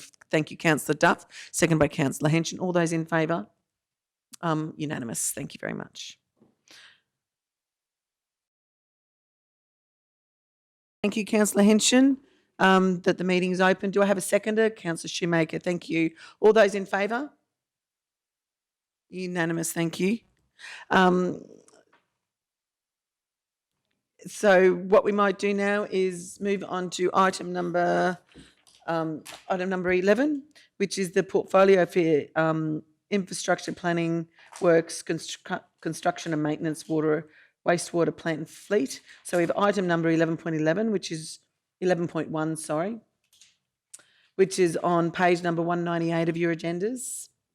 So we have an officer's recommendation in front of us. So the recommendation is that the South Bennett Regional Council notes the report and that council officers review the upgrade design plans for the Wandai Industrial Estate Network and provide a design costing for Kemp Street to be made one-way, heavy vehicle access and cost for Kemp Street to be made two-way, heavy vehicle access and Burrows Street to be left as a one-way street, with the report to be brought back to the November Standing Committee. Do we have a mover, Councillor Duff, seconder, Councillor Henson? Councillor Duff? Yes, Acting Chair, this was discussed at length at the committee meeting, and I think that the General Manager Meehan has said that it's not going to be too much of an inconvenience for the staff to actually just change that scope back to accommodate the request here. So I'm keen to get the support of the chamber. Thank you. Thank you very much, Councillor Duff. Any other questions or comments with regards to this? Councillor Shoemaker?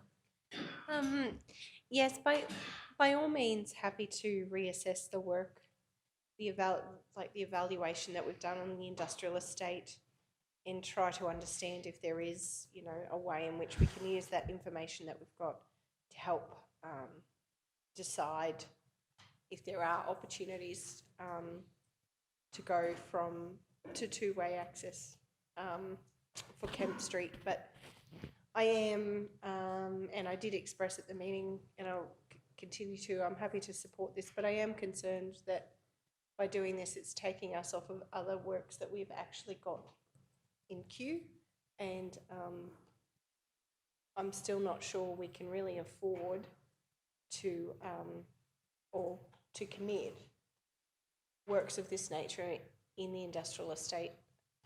So whilst it will be good to know for sure what it would cost, I'm still quite apprehensive about the recommendation and setting that community expectation that we could or maybe would do this when really the initial costings that we got back were quite extraordinary, and there are some significant challenges there with services. So by all means, happy for the information to come forward, but at this point, just want to be clear, there's no commitment as such in our current capital works to be doing this work, and I'm not really keen on consistently doing these third quarter reviews and changing our mind all the time in terms of what capital projects we're actually undertaking and what ones we're not.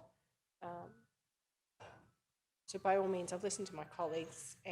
However, I thought in the actual consultations that we'd had with the members in the Wandai Industrial Estate there in Wandai were positive, and I think they understood some of the restraints. So I just worry sometimes we're working on the things that really we don't have the time or resources to actually do anything with, and I think sometimes we need to be honest with our community up front instead of creating more work for our staff that we're not actually going to commit to. So I do have some apprehension about this one, and I'm still not sure if I will actually support it. Thank you, Councillor Shoemaker. Any other comments or questions? Okay, so it's been moved by Councillor Duff, seconded by Councillor Henson, that the South Bennett Regional Council notes the report and that council officers review the upgrade design plans for the Wandai Industrial Estate Road Network and provide a design and costing for Kemp Street to be made two-way heavy vehicle access and Burrows Street to be left as one-way street. Sorry, Acting Chair, I just wanted my right of reply, if that's okay. Oh, sorry. Yes, sorry. Yes, please go ahead, Councillor Duff. Thank you. Yes, I am disappointed in Councillor Shoemaker's comments, because I think this is a big ticket item for the Wandai in the businesses in the Wandai Industrial Estate. I think that that they've asked for this. We owe it to them. I don't think it's setting an unnecessary expectation. If we come back and say, well, this is what it's going to cost, at the very least, we've said, well, you know, we've looked at it, and we've also talked about discussing other options. But I think that just like the Kingaroy, the pool is a big ticket item for the community of Kingaroy, this is a big ticket item for Wandai. And as Deputy Mayor Jones, in his absence, has often said, it's a huge asset for our region, and particularly for Wandai, the economic benefits that come to that. And so even if it was, you know, half the 2 million, like, I still think that we need to consider that, because long term they need to be able to have that operating efficiently. At the moment, it's not efficient. There's a lot of traffic going back and forth along the Bunya Avenue, which is not really appropriate because there are heavy vehicles going across there when they could just go straight down. Like, I think it is a big ticket item for them. I think that we need to consider spending the money. So I don't think that we are necessarily just going, oh, okay, well, we won't, just because we're scoping it, that it's just a note, we're not going to do it. I still will be keen to look at the costing, see if we can find a way to make it happen. And so I'm very, very supportive of this going ahead. Thank you. Thank you very much, Councillor Duff. As stated before, we have the motion in front of us, moved by Councillor Duff, seconded by Councillor Henson, that the South Burnett Regional Council notes the report and that the Council officers review the upgrade design plans for the Wandai Industrial Estate Road network and provide a design and costing for Kemp Street to be made two-way heavy vehicle access and Burrow Street to be left as a one-way street, with the report to be brought back to the November Standing Committee. Can I have all those in favour, please? Councillor Henson, Councillor Duff, Councillor Erkins and myself. Those against? Councillor Shoemaker. Thank you. Motion is carried 4-1. Okay, item 11.2, construction of an unmade road in Mondial. It's the officer's recommendation that the South Burnett Regional Council accept the maintenance of the newly formed 240-metre road located off Mondial Wheatlands Road near Mondial, recognise the road as a Class 5B lower order access road, and name the road Mountain View Lane. Can I have a mover? Councillor Duff, seconded by Councillor Henson. Any speakers for or against, Councillor Duff? Yes, thank you. I said this at the committee meeting. I think this is a good news story. I think it is a way forward for our unformed roads, because we've encouraged the people who are involved in wanting to use that road to actually upgrade it, and then we're going to maintain it, and that's our policy. And so into the future, the more of these, I know it was asked, the question is how are we ever going to get these unformed roads formed? Well, then if people are prepared to put skin in the game and money on the table, that is a serious commitment. So I think this is a good news story. Thank you. Thank you very much, Councillor Duff. Is there any other comments or questions with regards to item number 11.2? Okay, so we might put that one to the vote then. It's moved by Councillor Duff, seconded by Councillor Henson, that the South Burnett Regional Council accept the maintenance of the newly formed 240-metre road located off Mondial Wheatlands Road near Mondial, recognise the road as a 5B lower order access road, and name the road Mountain View Lane. All those in favour? Unanimous. Nobody against. Carried. Okay, item number 11.3, which is the Macaulay Weir Access Road, the road safety audit.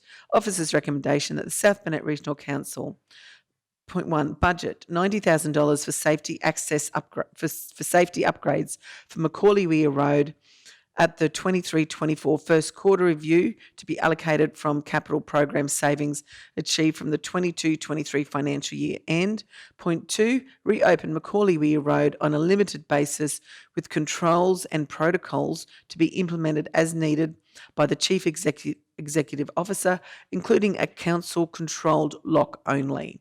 Do we have a mover for that one? Councillor Erkins, seconder. Councillor Duff, thank you very much. Okay, any comments or questions with regards to Macaulay? I know we had a really good discussion about this one at the meeting. Councillor Shoemaker. Thank you. I just wanted to check on the time frame for the actual opening of the weir. Is there a date we have in mind? Through you, Madam Chair, not at this stage. We've still got to finalise our implementation of the road safety plan. When that does happen, we'll probably come back to council with a subsequent updated report as part of our monthly process and give a bit of notice of what that will look like. Excellent, thank you. I'd just like to acknowledge Councillor Erkins. I know you have done so much work in terms of advocating for this access on behalf of our community, and really do appreciate the work that you've done. Thank you. I know you will have made, if we can actually pull this off, you will have made some fishing clubs that I've met with very excited. There are some avid fishermen and women who are very much looking forward to dropping a line in the weir, and I certainly would welcome an opportunity to join you out there for a picnic and to mark the occasion, because I know this is something that our community has advocated for quite some time, and I was surprised when coming into council. It's not uncommon to get all the requests that every council's ever said no to land on your doorstep, and people expecting you to do something about it. And I put forward a request for information and got about a 50-page essay from the team around all the reasons why and the discussions and the history. So all I can say is just an enormous thank you and congratulations on your efforts, Councillor Erkins. I think this is an enormous win for the people of the South Burnett, and I'm looking forward to that picnic. Thank you very much, Councillor Shoemaker. So if there's no more comments or questions with regards to this, Councillor Erkins, did you want right to reply to this? Just want to say Christmas at the weir. Okay. Thank you very much for that. So we have the motion in front of us, is moved by Councillor Erkin, seconded by Councillor Duff, that the South Burnett Regional Council budget $90,000 for safety upgrades for Macaulay Weir Road at the 23-24 first quarter review, to be allocated from capital program savings achieved on the 22-23 financial year. And point number 2 is reopen Macaulay Weir Road on a limited basis with controls and protocols to be implemented as needed by the Chief Executive Officer, including a council-controlled lock only. All those in favour? Unanimous. No one against. Motion is carried. Wonderful. So next item, item number 11.4, we have the Minmore Road proposed road widening and sealing works. The motion put forward is the officer's recommendation that the South Burnett Regional Council delegates to the CEO to facilitate a co-contribution towards sealing works on Minmore Road in conjunction with road works to be undertaken by the quarry. Do we have a mover for this one? Councillor Duff, thank you. Seconder, Councillor Henshin. Did anyone want to speak or questions regarding this motion? Councillor Shoemaker? Just, is this in, my question is, the co-contribution toward the works, is this in conjunction with the special levy that we charge for the quarry? Just wondering how those things work together here. No, through you, Madam Chair. In this case here, I'll just remind council with the discussion, this was a confidential matter too, so I'll just limit the details in that. So that the applicant is required to seal a section of Minmore Road as part of their DA conditions for the quarry. That actually leaves a really, really short piece between the existing seal and where that dust seal is, so it's to close that up. The contribution from the quarry, we would have to check whether that can be used into that space. It depends on if it's been taken as part of the maintenance or upgrade for that, then it would be able to be accessed. It would be unlikely because normally the quarry special charge can only be taken for the upkeep and the accelerated depreciation of the existing asset. So, and it might be something that we'll have a chat with the operator around how that might work. Yeah, thank you. Thank you very much. If there's no further questions or comments, we might put that one straight to the vote. It's been moved by Councillor Duff, second by Councillor Henson, that the South Bennett Regional Council delegates the CEO to facilitate a co-contribution towards the sealing works of Minmore Road in conjunction with roadworks to be undertaken by the quarry. All those in favour? Unanimous. Thank you very much. Motion is carried. No one against. Beautiful. So we are now up to number 12, which is the portfolio for community development, arts, heritage and library services. So we have motion number 12.1 in front of you now, is that the South Bennett Regional Council engage Robin Dower to install the preferred artist impression on the rear wall of the Kingaroy Visitor Information Centre. Do we have a mover? Councillor Shoemaker, second, Councillor Duff. Questions or comments with regards to this? Councillor Erkins? Through you, Madam Chair. I'd just like to know, for the submissions for that, how were those submissions invited? So a closed expressions of interest was issued to all the artists that are involved in around the Kingaroy Art Gallery, and we just opened it up to those artists that are involved in the art gallery as they're closely aligned with the Visitor Information Centre. I'd just like to mention that we have a mural artist in Nanango who has contributed to a huge amount of artwork in Nanango at really at no cost to council. So I'd just like to know how I would ensure that his name can be there to in future to allow him to make a submission. I'm happy to take that feedback on board. We probably just really did focus on those artists at the art gallery because they are heavily involved in the art gallery and the centre. So I think going forward, if we were to do a similar project, say in Nanango, we would do something similar where we open it to the Nanango artists so that it has that, I guess, that local content to the artwork in their own town, and but not discounting that the artists from around the region can contribute to any facility of councils. Yeah, I understand what you're saying. However, one of the things that is put on me, and even earlier at a discussion we've had earlier, we are a region, and as I said, I do know that this particular artist has contributed extremely. We've got over, I'd say, probably 15 murals in Nanango, which, as I said, have not cost council anything at all. So, it would be nice to think, and I do know that there are a number of other artists who maybe didn't have that opportunity. It would be nice to see that go out on open playing fields and everyone have an opportunity to submit at future dates. Thank you, Councillor Erkins. Councillor Shoemaker. Thank you.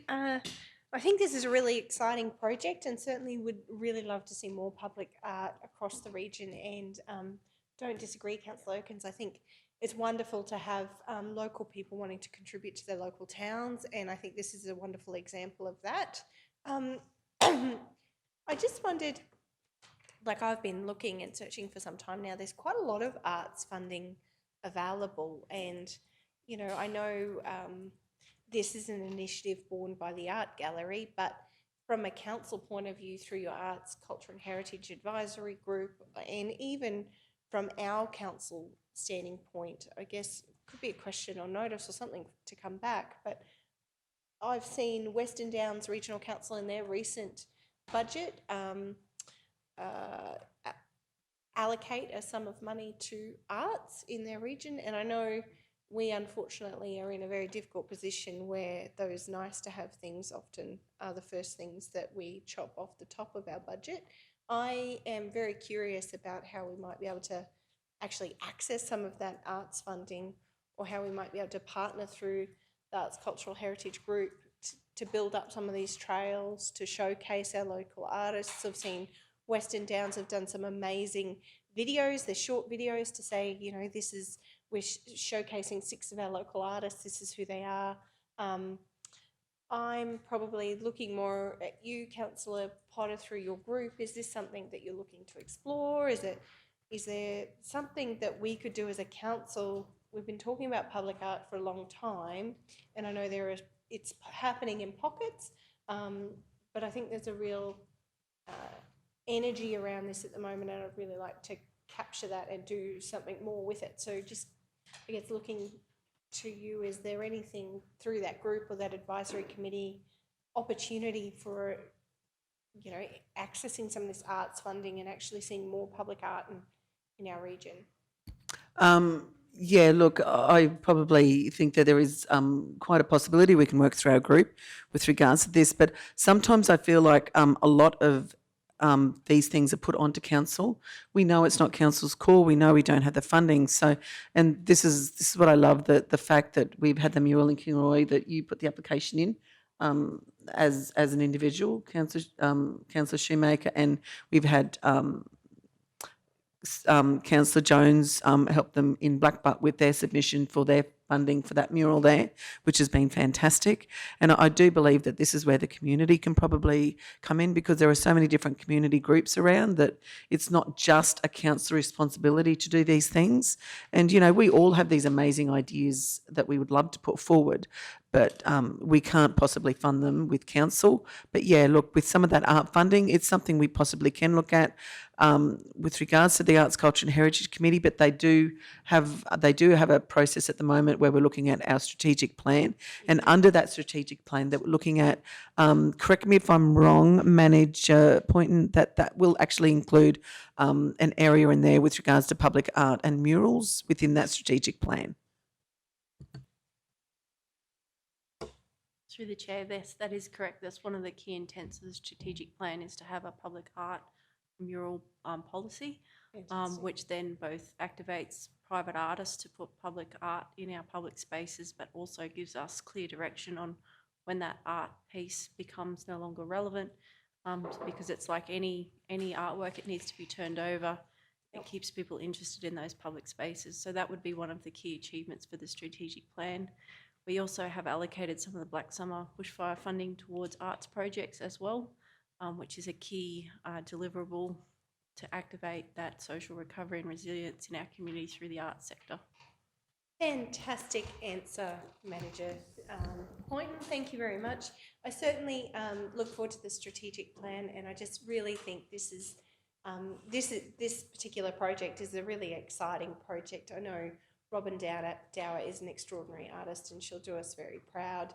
And I know, just being in Toowoomba yesterday, being around some of the laneways and alleyways, that what public art does, how it just changes and transforms spaces, and how it activates the economy and social outcomes is extraordinary. So I'm really looking forward to this project, but I'm really excited about that bigger picture conversation over the next years, and how we really do make sure that South Burnett, whilst it's a challenge, we are doing all we can to foster more public art. So thank you for your efforts.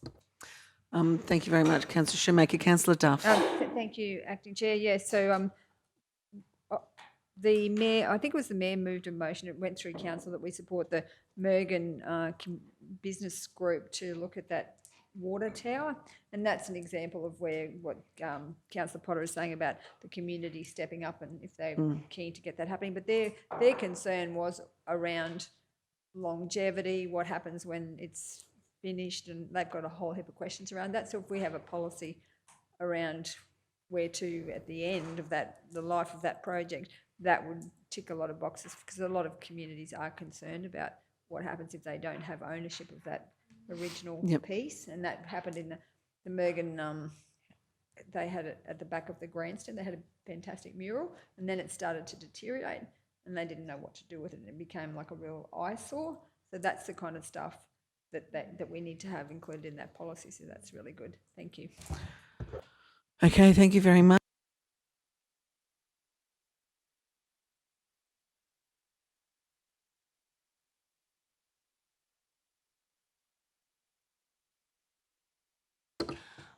We'll just add, yes, I fully agree. And I think there are some learnings that we can take from other councils that are actually doing this work around that longevity of the piece. I know in my experience here in Kingaroy, that piece is on a privately owned property. And when it is at its end of life, the artist has given the owners of that building full permission to paint over it. And I think you'll find the more you speak with artists, they actually genuinely believe artwork like that is fit for purpose for a time.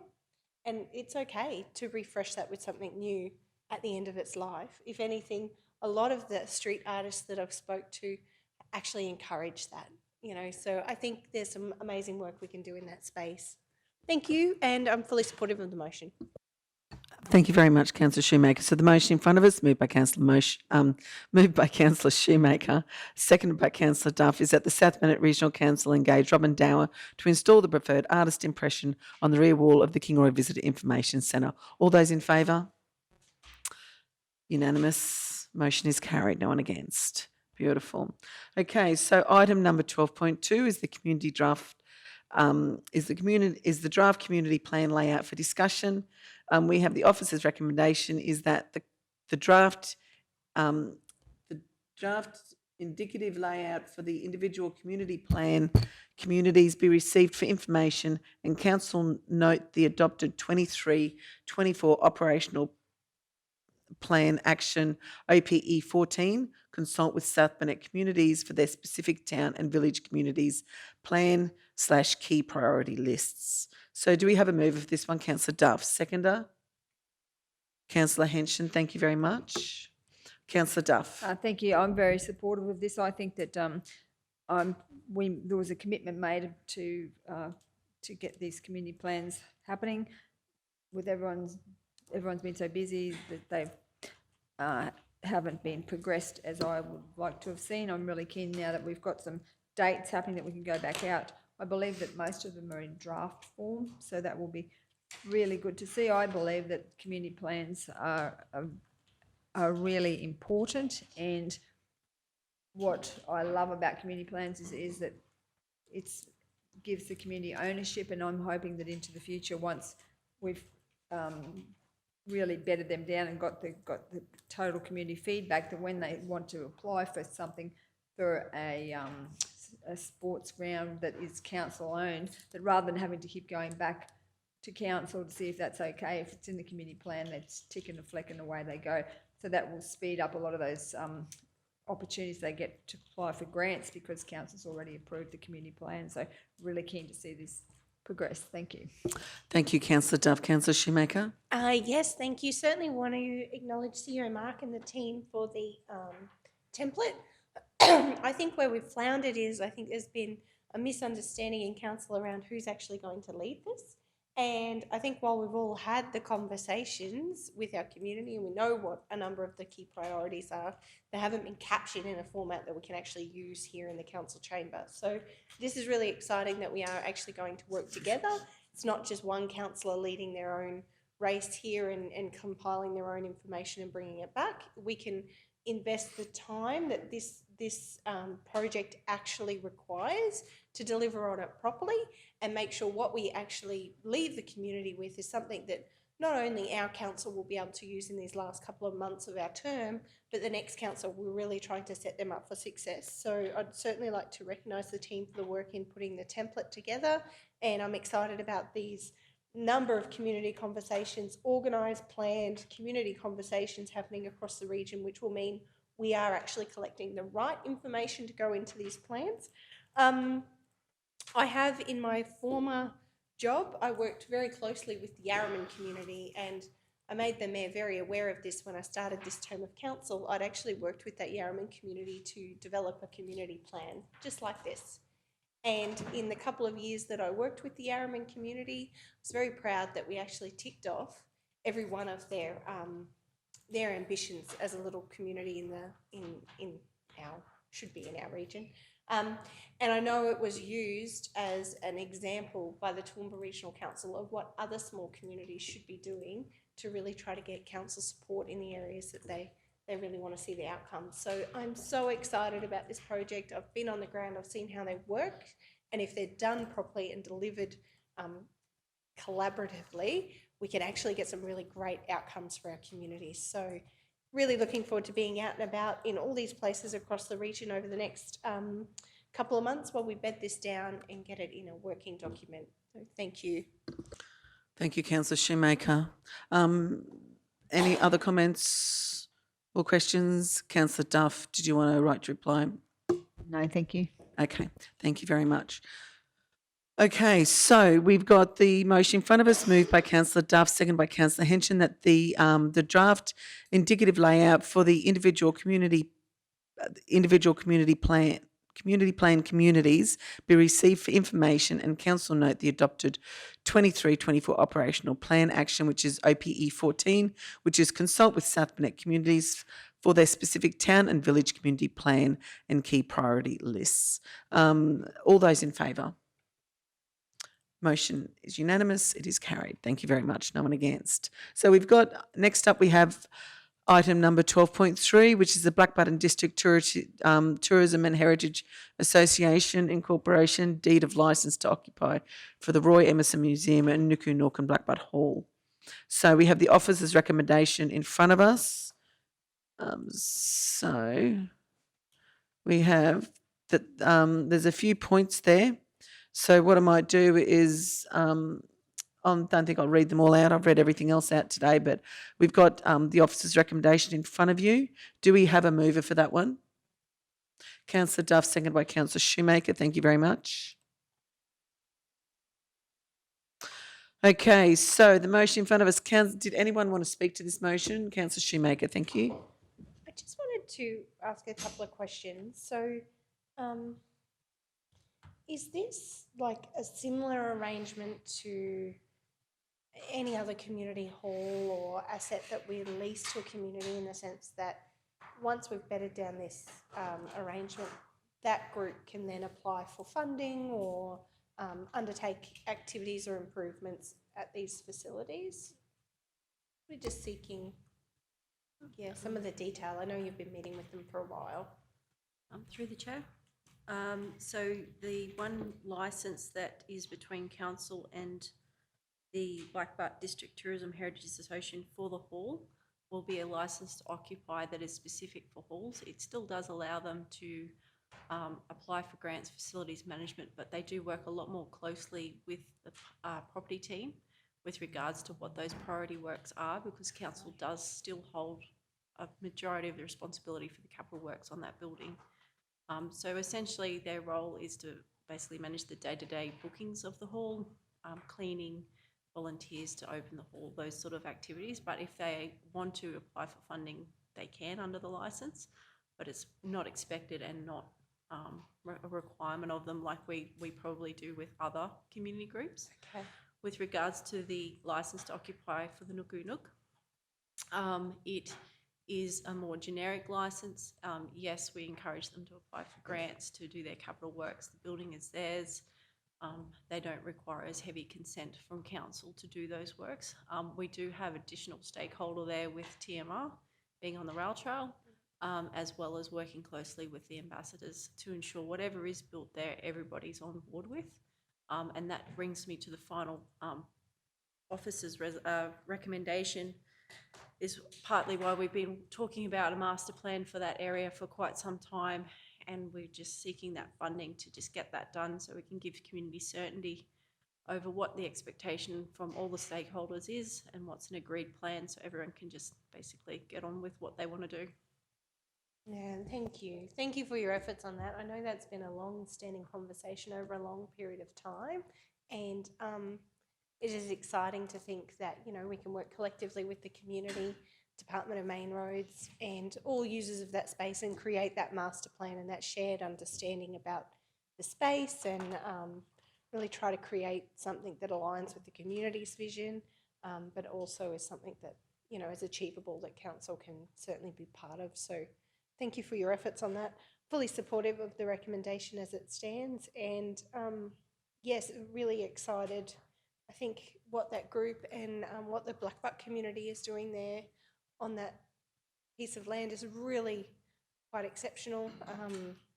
The work they're doing around trying to promote local heritage and share our stories and really put Blackbutt on the map must be recognised, and I'm really excited about giving this group some tenure and some responsibility and ownership over the land, I think will be a giant step forward. So thank you to the team for their efforts. I'm fully supportive of the recommendation. Okay, thank you very much. Do we have any other questions or comments with regards to this? Councillor Duff, did you? No, you're I'm okay, thanks, okay. Acting Chair. I'm happy to just put the motion. Beautiful.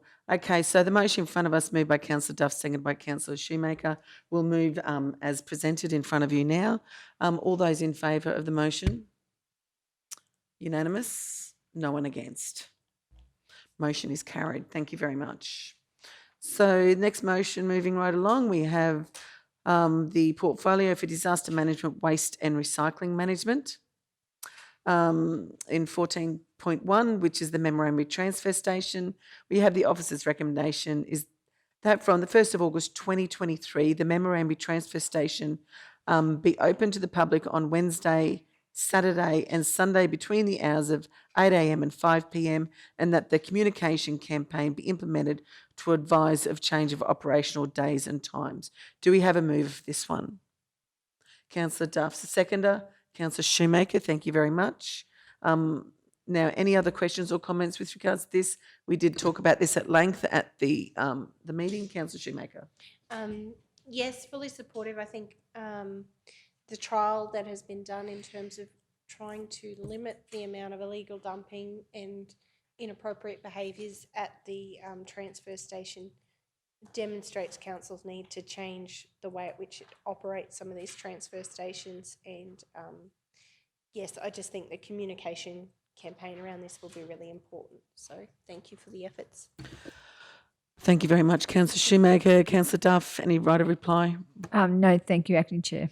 Okay, thank you. So the motion put in front of us, moved by Councillor Duff, seconded by Councillor Shoemaker, is that from the 1st of August 2023, the memorandum transfer station be open to the public on Wednesday, Saturday and Sunday between the hours of 8 a.m. and 5 p.m, and that the communication campaign be implemented to advise of the change of operational days and times. All those in favour? Unanimous? Thank you very much. Motion is carried. No one against. So item number 14.2, which is the Blackbutt Transfer Station Commercial Waste. So the officer's recommendation for this one is that the South Bennett Regional Council scope and cost the provision of a commercial waste service at the Blackbutt Transfer Station and bring a report to the August Standing Committee meeting. And if required, Council consider at the first quarter budget provision to fund this service. Do we have a mover for this one? Councillor Henson, a seconder, Councillor Duff. Thank you very much. Anyone? I know this is something Councillor Jones has been working tirelessly for. He's been quite passionate about this one. Councillor Shoemaker. Just a question for the team. If we were to change our operations there at the Blackbutt Transfer Station and include commercial waste, does that actually require an amendment to our environmental authority or our licence at that facility? Through you, Madam Chair, no, it wouldn't. No? No, the environmental authority actually still stipulates that a landfill operation is still active there, but no, it wouldn't require an EA amendment as such. Okay, thank you.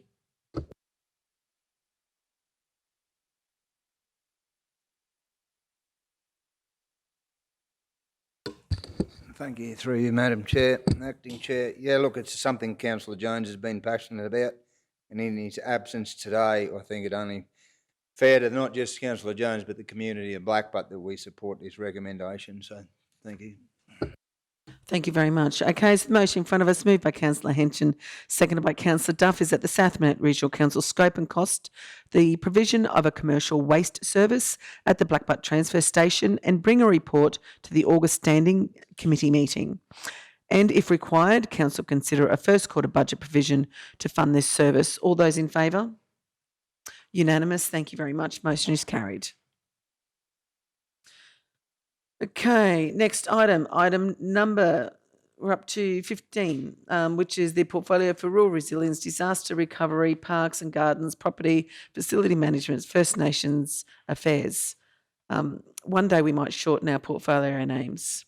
So we got item number 15.1, which is the CCTV installation in parks to improve community safety.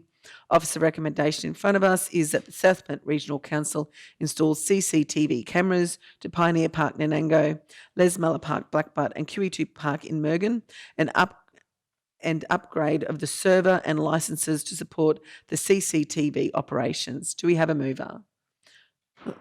Everyone's hand went up. I don't know who. Councillor Erkins, second by Councillor Shoemaker. Thank you very much. Okay, did anyone want to speak to this motion? Councillor Erkins? Yes, I mean, I know we discussed it at committee, but I believe that this is extremely important, and I just don't know what other measures we can take, because it appears that a lot of the damage that's being done is being done by kids that are under 13. There was actually a group of young girls at the Reg McCallum Park on Friday night having a party with their music blaring, their alcoholic drinks, all their drinking. On Saturday night, we had some people in the toilets doing the Friday night ones, they were moved on.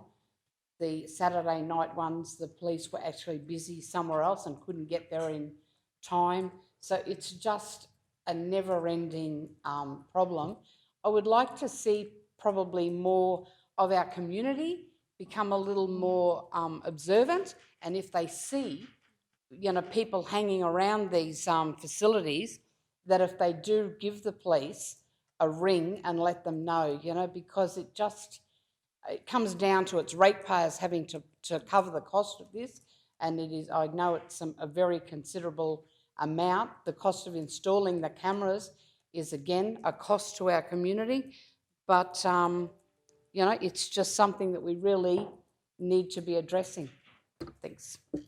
Thank you, Councillor Erkins. Councillor Shoemaker. Yes, thank you.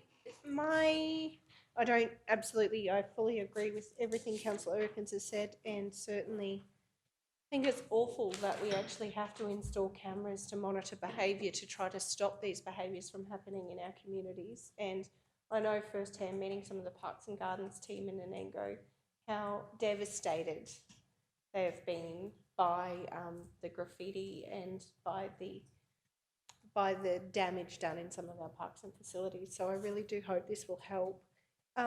My question's more around the logistics of the CCTV, and I know we've met with a provider of CCTV here before. It was some time ago.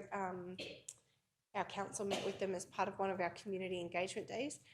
It's probably a question for Jennifer or General Manager O'May, just in terms of this system. In this term of council, we've installed a lot of CCTV cameras, and I know we're working to have all the data directly, you know, available for QPS and alike, directly into their stations in some of our areas. Just with these cameras, as we're consecutively making this investment in CCTV, you know, is this system compatible with all the other systems? Like, how are we actually making sure that what we're installing is, you know, a good decision for now and the future, knowing that technology changes so quickly? Yeah, through the chair. Yeah, so that is part of the upgrades in this, and at the standing committee, I think they may not have went through this, but part of the costing is to upgrade our system and server so they all are on the same system. So the current server is at capacity. So when we're adding these new cameras on, we do need to do some software upgrades and that. So yeah, that's the intention. Get them all on the one system. They're all talking. So part of the costings was for links back to the administration centres, so that they are all on the one system, so it is together. So that's definitely the intention, and that's been included in the costings that we've done for this work. Yeah, thank you. That now you say that was part of the agenda that we didn't go through. Yeah, that's right. Okay, so yes, no, I'm fully supportive of the motion. Thank you. Thank you very much. Councillor Erkins, if there's no other further comments or questions, Councillor Erkins, right to reply? Can I just add that with our community, if you do see it, if you just take a note of the time, it makes it a lot easier for council staff to pull up those cameras and find out where they actually were. So they make a note for the time, you know, contact customer service and give that information.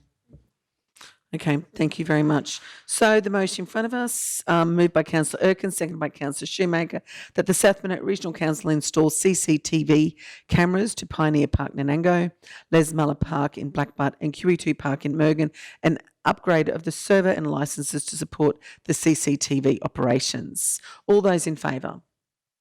Unanimous, thank you very much. There was no one against. Motion is carried. So we're up to item number 15.2, which is the Cloyna Hall investigation of the floor movement issue. So the officer's recommendation that provision is made in the building asset 10-year capital works program to restump the hall in accordance with the engineering advice received. Do we have a move for that? Councillor Duff? Acting Chair, I'd just like to add a second dot point to the recommendation and put that forward, that a costing be brought back to and I'd be guided by the manager, but I suggest the September Standing Committee meeting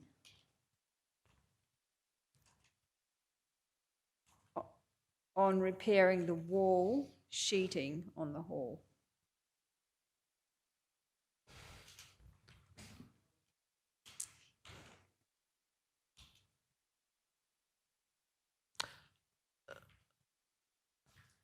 Councillor Duff, is the wall sheeting or was that what you said? The wall sheeting on the wall, yes. W-A-L-L. Yes, W-A-L-L, yep. Okay, so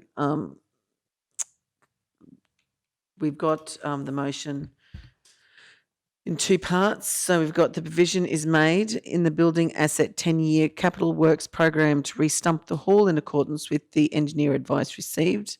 And the second point is that a costing be brought back to the September Standing Committee meeting on repairing wall sheet, the wall sheeting, repairing the wall sheeting on the hall, in the hall.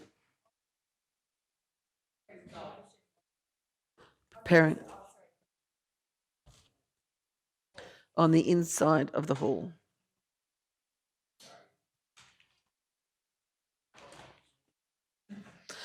Okay, are we allowed to do that? Okay, so this one actually hasn't been moved yet, so we can actually do that.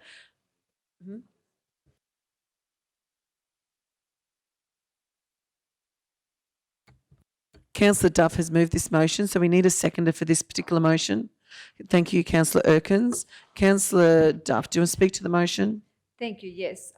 So as was stated when we discussed this, it's not urgent to get the stumping done, but as part of the issue with the stumping was, we fixed the drainage and everything, but the walls on one side are buckled, and I was at the Cloyna function the other night. It was a vegetation workshop, and the committee members came to me and said that there's no problem with the structure or anything, and they're happy to continue to run functions. And I've said, we do this at long term, and they were happy with all that. But the wall has got this buckle in it, and they've some of the committee members said that no one will book the hall now for weddings because it just looks ugly, and they think that if we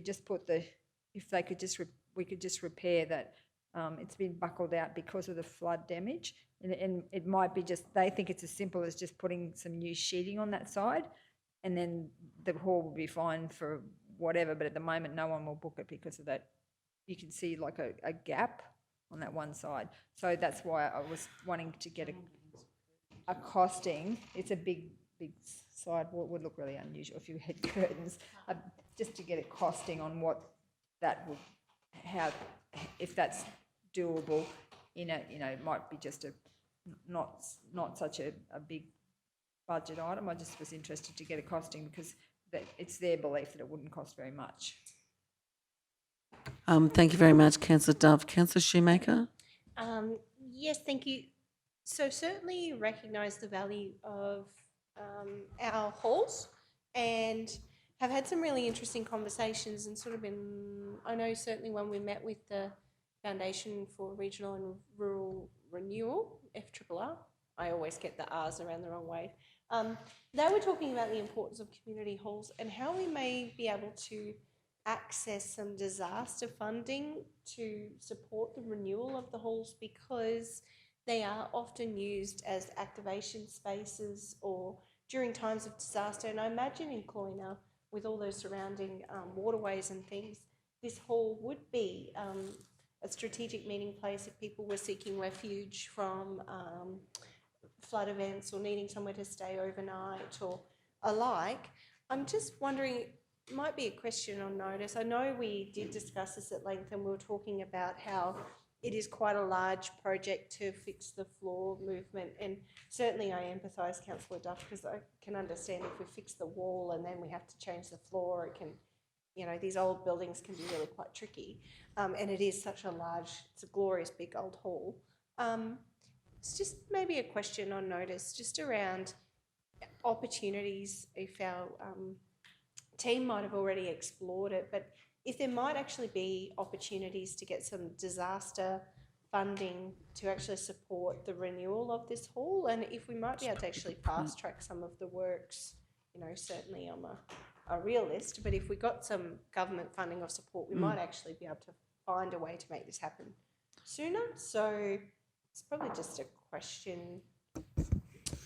Yeah, through the chair. No, we certainly could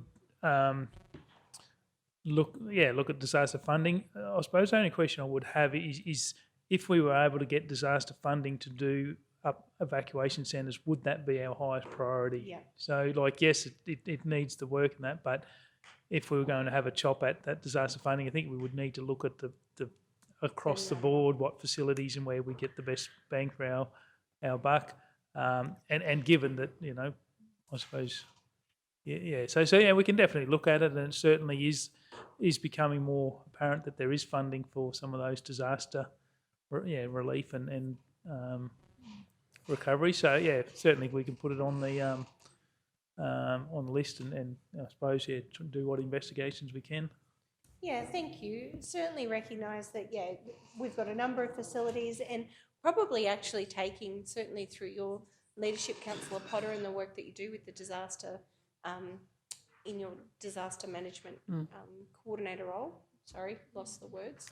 But I know you run a tight ship, and maybe this is something worth further exploration around what are council-owned assets, which assets would we be looking to use, and should we create a bit of a matrix around, you know, how we might seek out some of these funding opportunities as they arise. So we've got something ready in the top drawer, we fully understand, and, you know, in these instances, halls like this, as FRRR have said, they are really critical to communities.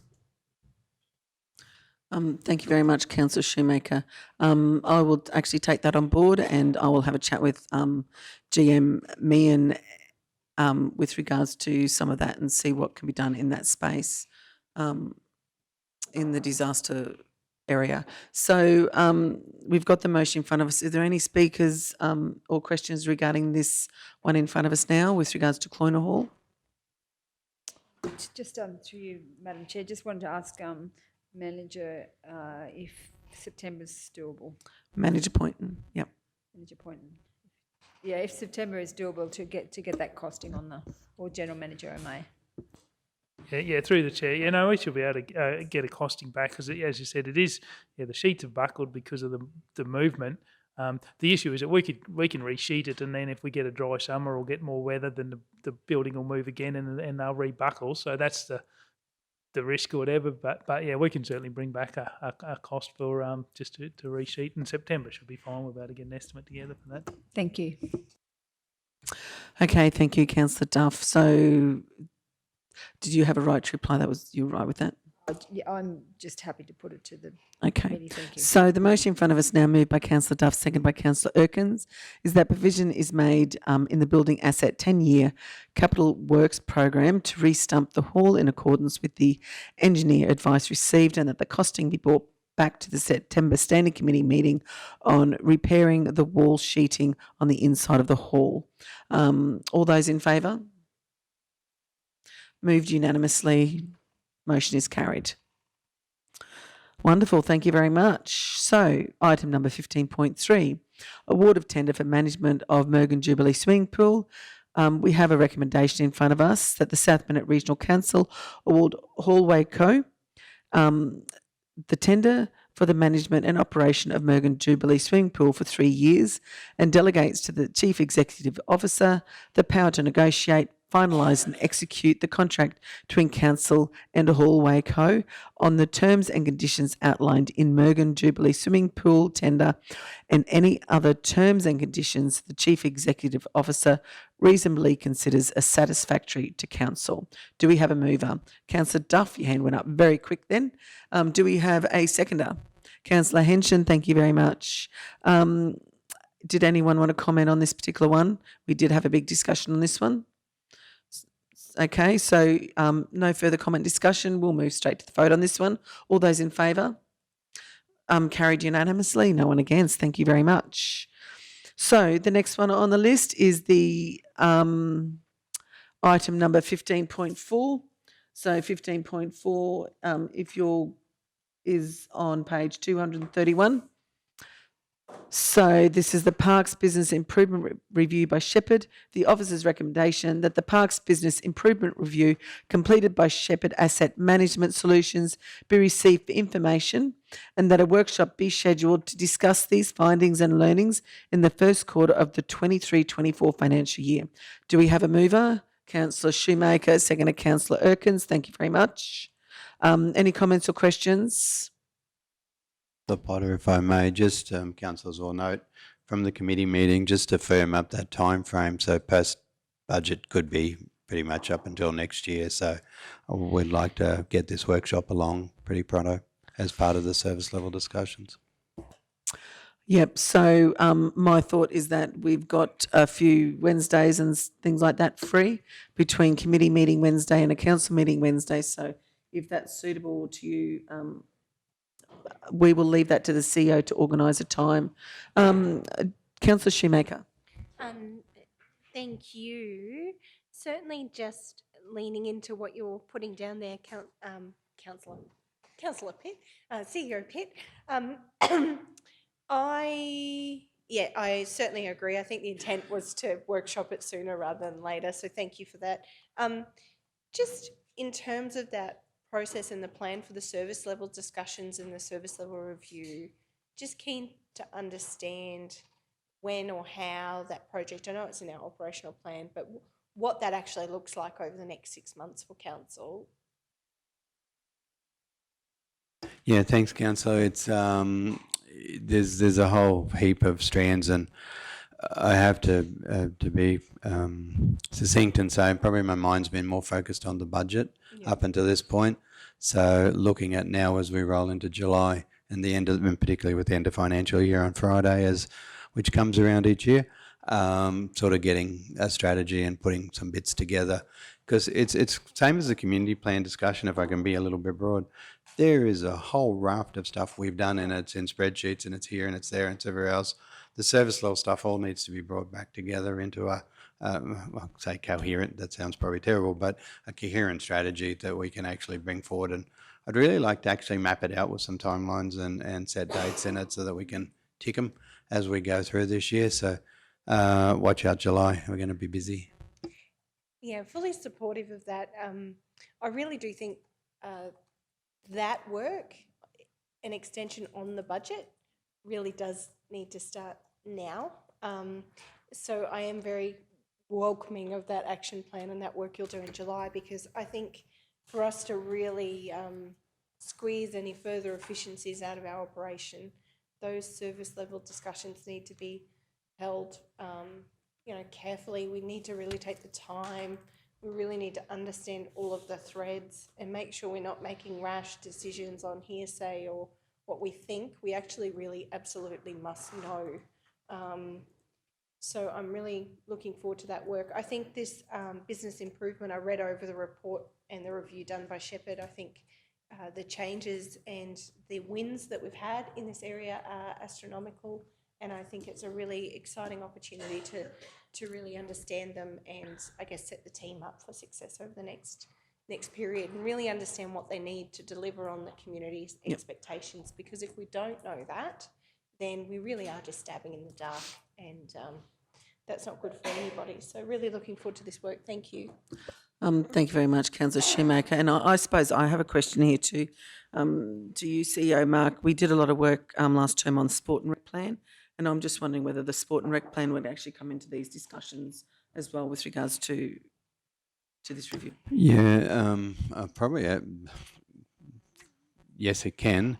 Probably where the sport and rec plan was there is so much good information, and this is my point about having so much information out there, but in various spots. The community plans.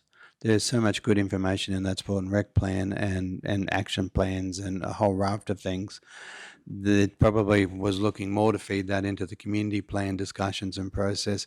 It had already been out for consultation. There'd already been, there's set areas. It like the Shepherd's report, and the good thing about the Shepherd's report was that we've got a fixed point in time now that we can measure against. So the sport and rec plan is the same, and as we revisit the community plans, we've got a fixed point in time. What have we done? Actually, tick, tick, tick. Have these been done? Haven't they? Is it a resource issue? Is it a community support issue? Is it a wording issue? So yeah, so there's no reason it can't inform this discussion, but probably in my mind anyway, I was envisaging that being fed through the community plan process. Thank you very much. And I think we had information that was sent to us from the when we did the fairing for children that communities wanted to see in the areas too. So that can probably all be added to this. So are there any other comments and questions with regards to this particular motion in front of us, the park review by Shepherd? So if there's no further comments or questions, the motion put forward is, Councillor Shoemaker, did you want a right to reply? You're good. Thank you very much. Moved by Councillor Shoemaker, seconded by Councillor Erkins, that the Parks Business Improvement Review completed by Shepherd Asset Management Solutions be received for information, and that a workshop be scheduled to discuss these findings and learnings in the first quarter of the 23-24 financial year. All those in favour? Unanimous. Thank you very much. Motion is carried. No one against. Wonderful. We have the next motion in front of us, which is motion number 15.5, Notice of Motion, Creative Country Association of Mergen. As I said, for those of you following, it's on page 232 of your agenda. The officer's recommendation in front of us is that Council liaise with the Creative Country Association of Mergen as to the possible completion of the following works in support of the future opening ceremony of the 55 million years ago museum. Permission to install signage within the council garden bed at the front of the centre. Point 1. Point 2 is replacement of damaged concrete at the garden beds in front of the centre. Point 3 is refurbishment of the garden beds with mulch, bark and suitable plants. And 4, completion of line marking for the angle parks in front of the centre. Do we have a mover? Councillor Duff, seconder Councillor Erkins.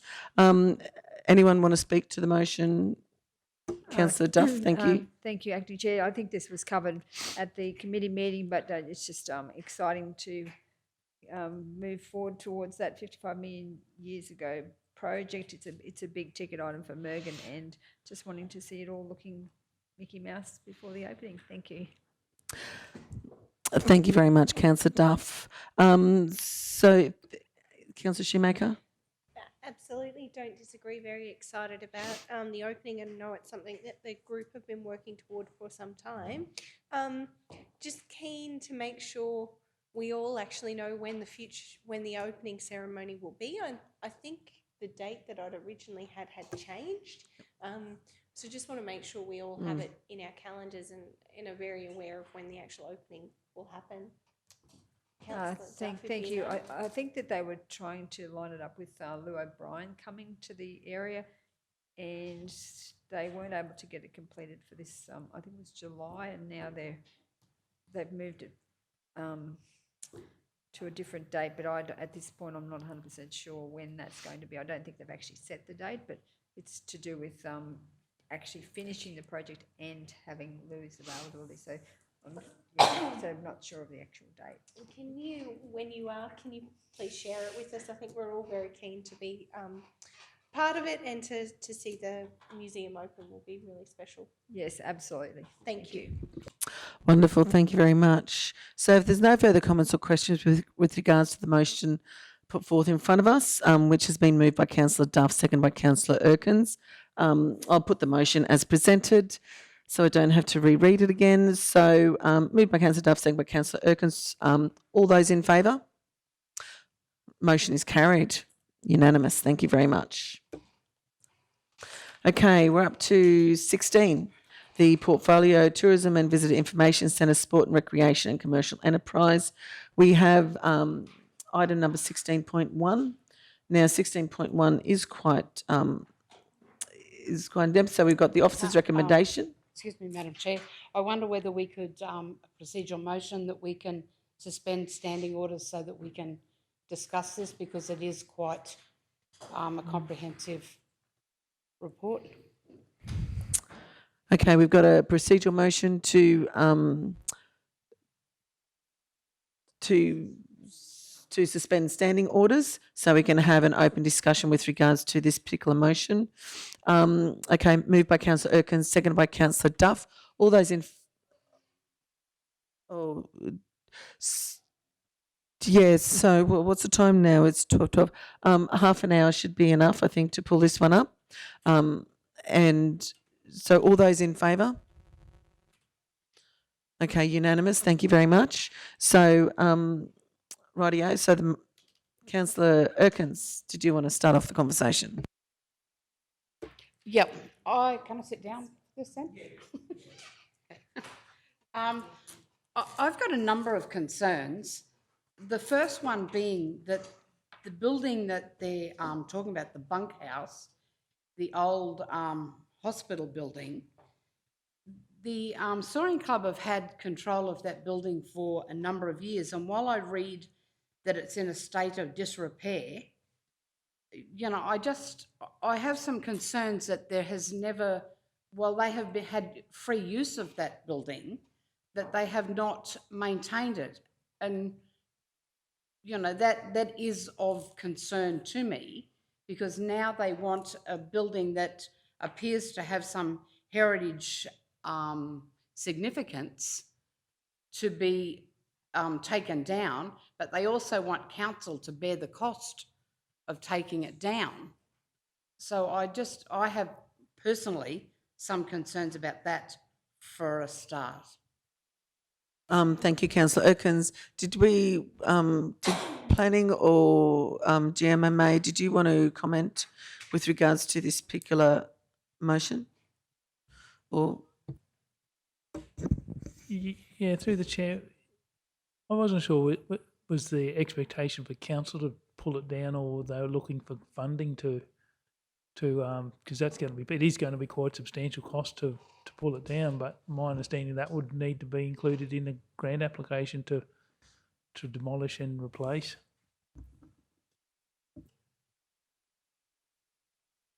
Yeah, and I think that does change the discussion. If there is a substantial cost expectation on council, then it is that is a different discussion. But our understanding was that we would be requesting them to fund the upgrades, which would include taking down the old building.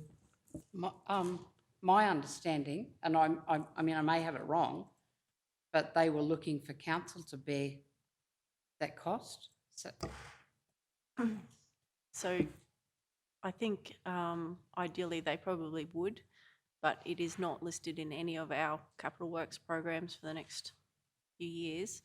They're very keen to get on with this project, and so this was the best option that as officers we could come up with to, I guess, get the project happening. Is that something they need to consider, is what they're going to do with the old building. They also had an additional option that they would leave the old building and then build beside it, but that would require us to give up additional land around their licence area, which at this point, without progressing our commercialisation program that we've now got in our 23-24 operational plan, we're very keen to try and keep accommodation where it is.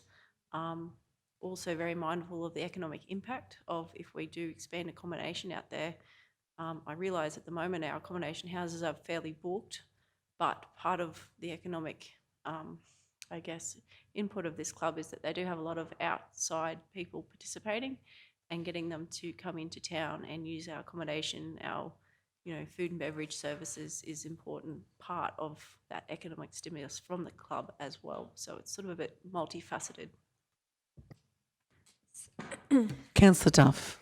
Through you, Madam Chair, just wondering if we can actually put a dot point, so it's just for clarity, that all the costs for the disposal of the building be borne by the committee, so that way that they know when they're applying for a grant that it actually has to come be inclusive, rather than just the expectation that council's doing it. Do you, I'd like Okay, do you want me to move it, that we put just- an extra dot point? Yeah, so I'll just refer this here.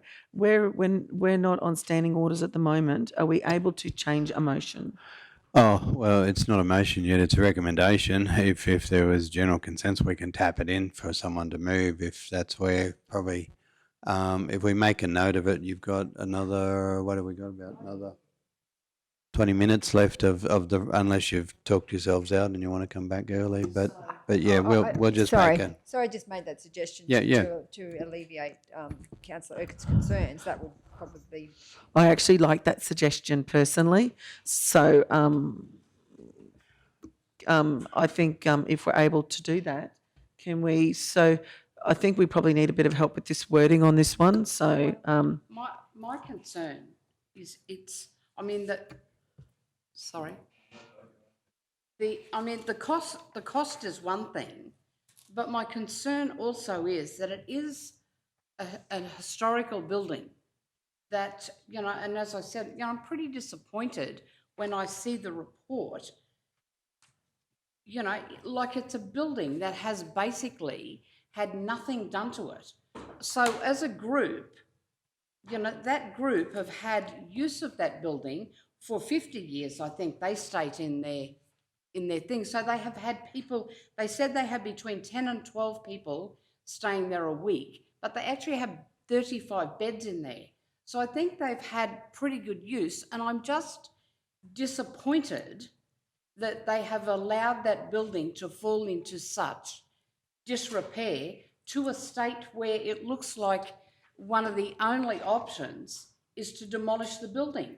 And I just find, whether that's the Soaring Club or whether it's council, in the fact that we haven't maybe kept a better eye over those 50 years, and maybe we didn't see the historical value in it, but we put so much value on other historical things, and yet, as I said, my disappointment is the fact that now they're just saying, well, this is a dump, let's build a new one.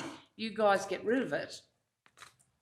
I think in their options, council to tender for a registered professional engineer of Queensland and professional asbestos consultant to determine an accurate condition of the asset and to scope and undertake any remediation repair for the asset to be retained. Well, over 50 years, if that asbestos had been kept painted and covered, it's not an issue. But when it's left crumbling and open, option 2, council disposes of the asset by way of gifting the building to the Kingroy Soaring Club, for Kingroy Soaring Club to make application for demolition of the asset to be able to rebuild on Area 3 within the guidelines of the planning scheme. And option 3, for the Kingroy Soaring Club to hand back the building asset to council in the dilapidated state and grant additional space to the current licence area for a new building. I just find, personally, pretty offensive. But I'll leave it to others to comment. Sorry, General Manager May, did you have something to add?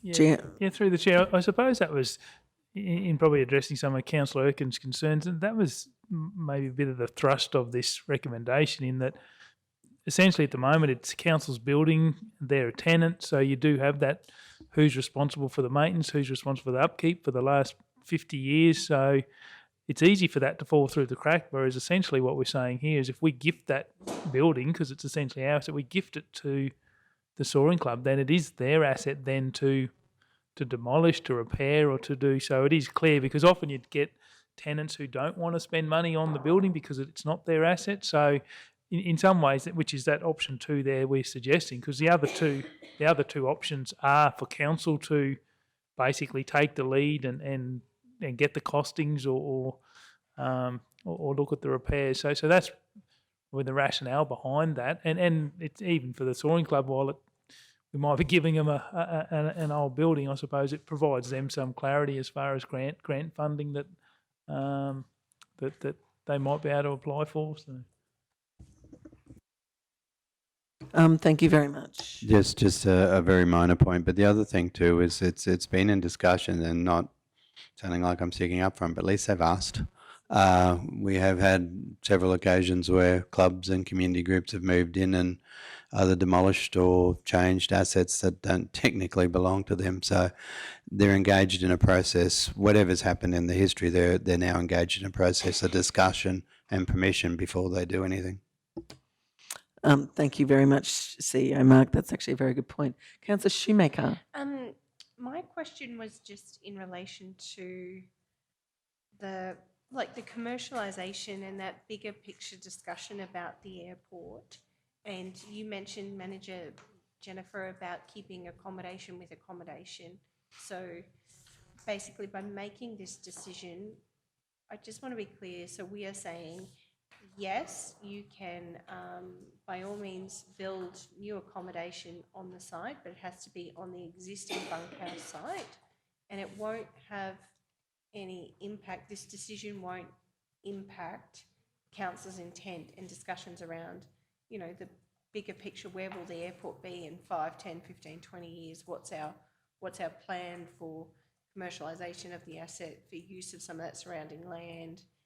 We've had discussions about aero parks and things as well, and I know I've had discussions with people about air freight travel, around training pilots in the area, around, there are some really exciting opportunities with the Olympics where people will need to be, will want to fly in and out of regional areas, and how we're getting ready for those opportunities. So I just want to be clear, if we make this decision, basically we're saying you can build a new bunkhouse, but it will be on the same site that the current bunkhouse is on, and council will not be responsible for the demolition of the building. You'll have to do that yourselves. So essentially, if the recommendation is adopted, yes, that we would be gifting the building to the group. It's their responsibility to demolish and or repair. If they want to build something, then so long as they follow the right building applications, planning applications, I believe they've had a preliminary conversation with the planning team to ensure what they're proposing is going to be acceptable for the use of the land.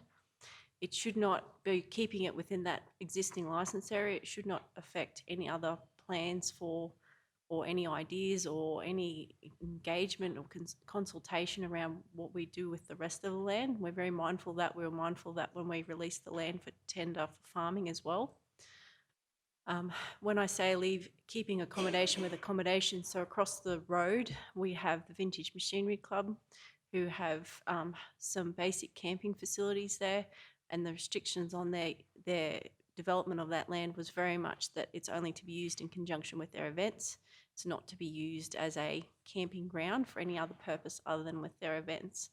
So long as the accommodation that my understanding is, as long as the accommodation built is for servicing the Soaring Club for aviation purposes, then it should be fitting within the scheme and the purpose of the licence.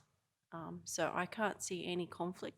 There were original, I guess, proposals to have it in other places in the aerodrome.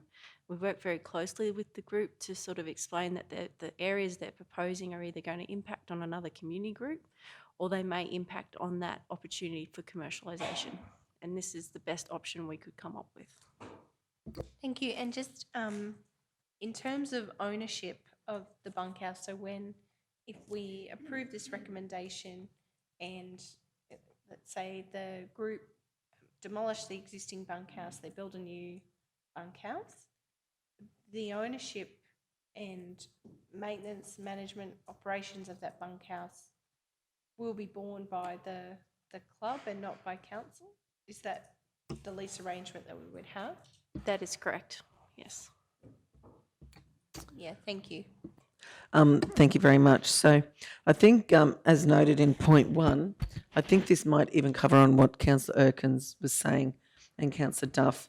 It's got in accordance with the, council decides by resolution that exception to the regulation applies to council in the disposal of the building asset as identified. So we're basically on the licence, other than by tender or auction to the community organisation, the Kingaroy Soaring Club. So we are giving them, basically, we'll be giving them that building. The land is still ours, it's just the building. That's correct. Yes, Councillor Potter, that is correct. It is a licence to occupy for a purpose, and the purpose is for accommodation, and that is it. So Beautiful. that there is no disposal of the land to the group other than for that purpose. And because of that, they are responsible for the pulling down and the rebuilding of the new ones, so that none of that will fall back to council. That's correct. If the recommendation is accepted, happy to work with the group. Very mindful that putting this level of cost on a community group, we would be very mindful working with them from a community development point of view to ensure that they can apply for grants and they've got a great project plan and that we try and help them be as successful as possible. It still leaves them the option to leave that building there and build beside it or around it as well. So they then become, I guess, in charge of what option best suits them. Okay, thank you very much. Councillor Erkins. Yeah, I'm happy if the council are to go back to council. Close. Okay. Yep. I mean, not close, but Yeah. standing orders. Okay.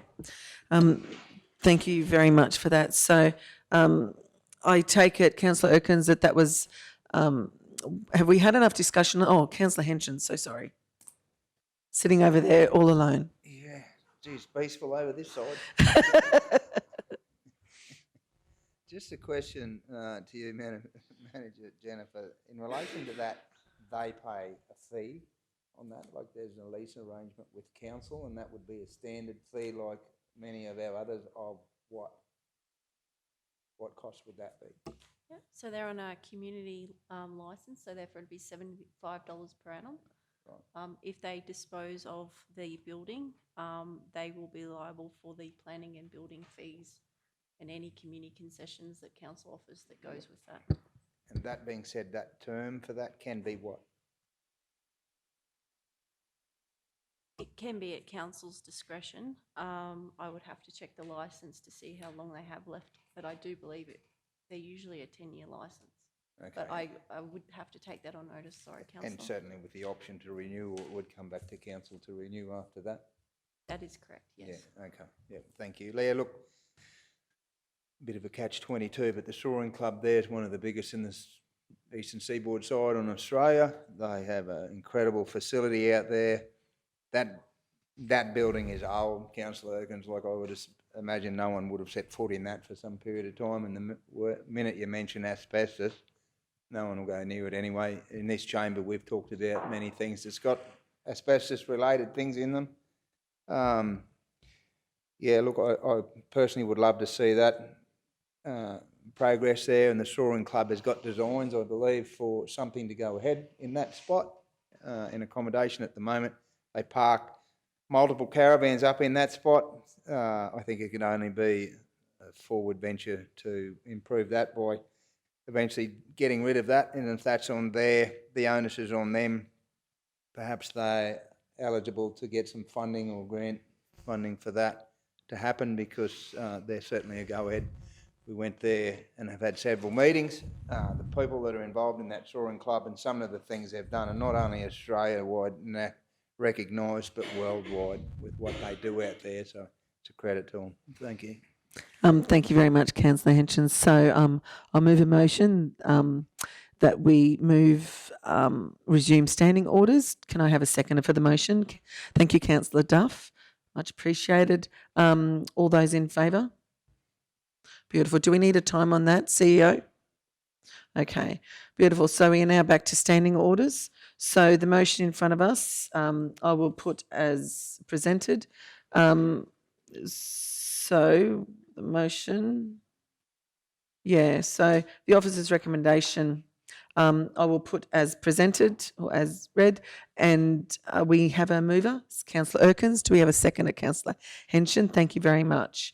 Any other comments or questions with regards to this motion? Okay, with that being said, we will move straight to the vote on this one. All those in favour? Motion is carried unanimously. Thank you very much.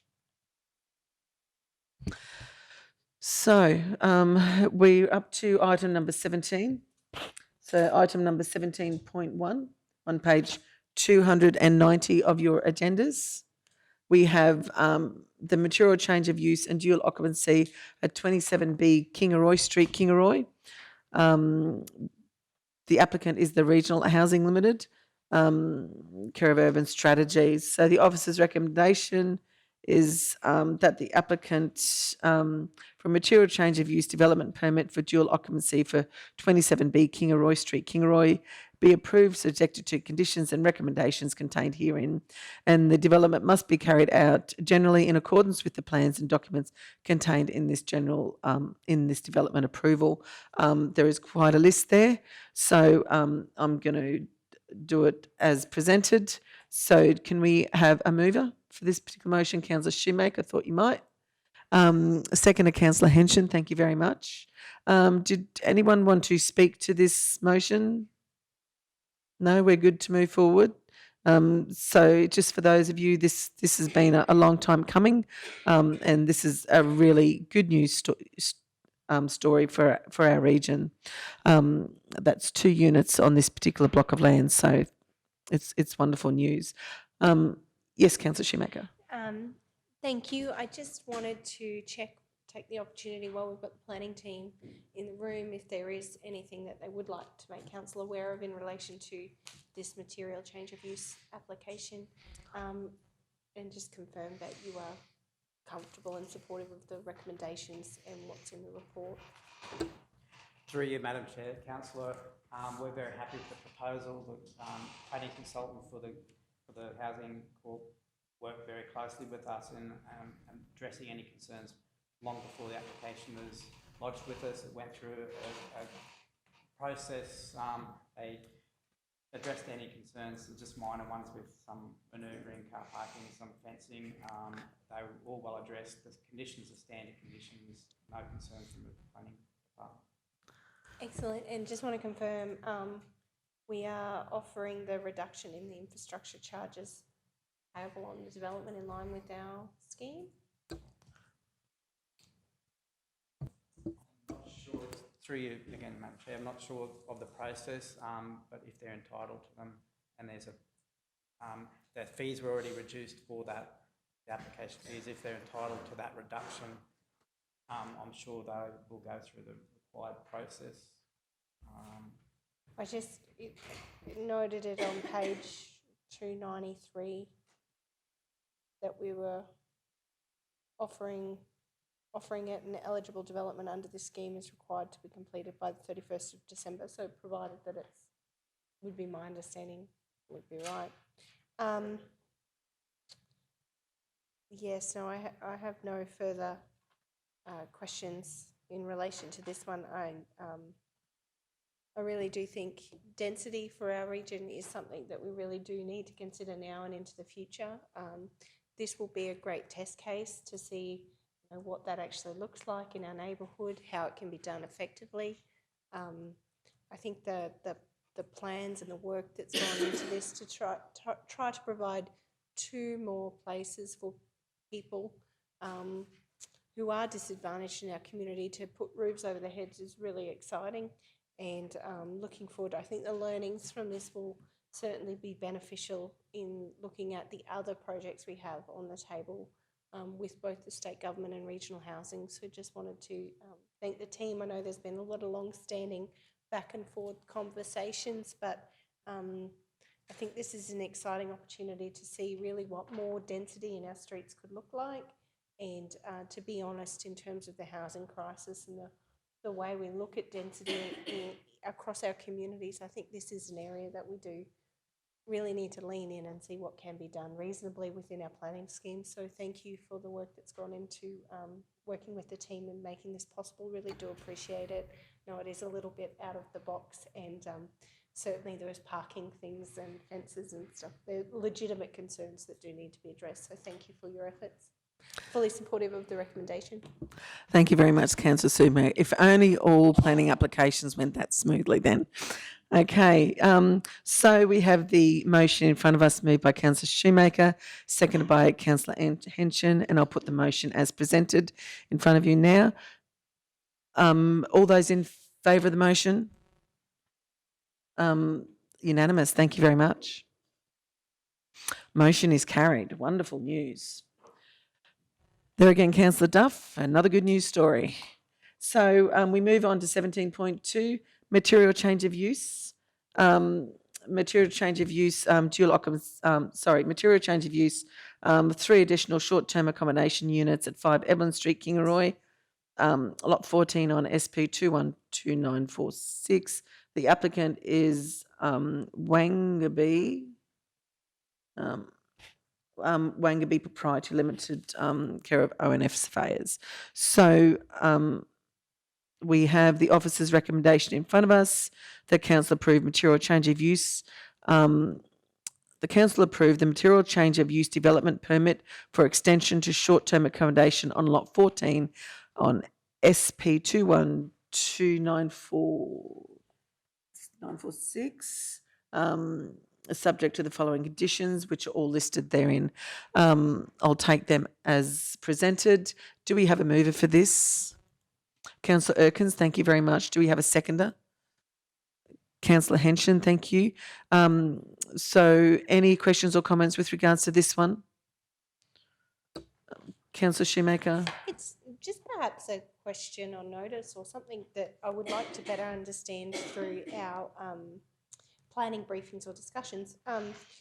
When we're looking at some of these, you know, higher density applications and having to actually go through a material change of use, I'm keen to understand if there's anything that council can actually do through its planning scheme to make these applications or the system easier. Like, is this is code accessible, is my understanding, and it's not necessarily impact accessible. Have I got that correct?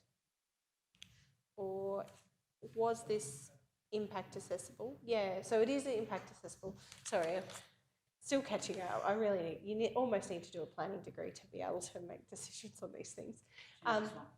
So yeah, I'm just keen to understand how or if or what we might be able to do, being that we are looking for these kind of outcomes. We actually want to see more density on existing lots in our region. So yeah, are there ways that we could make this outcome easier and still abide with our planning requirements under the planning scheme? Am I making any sense?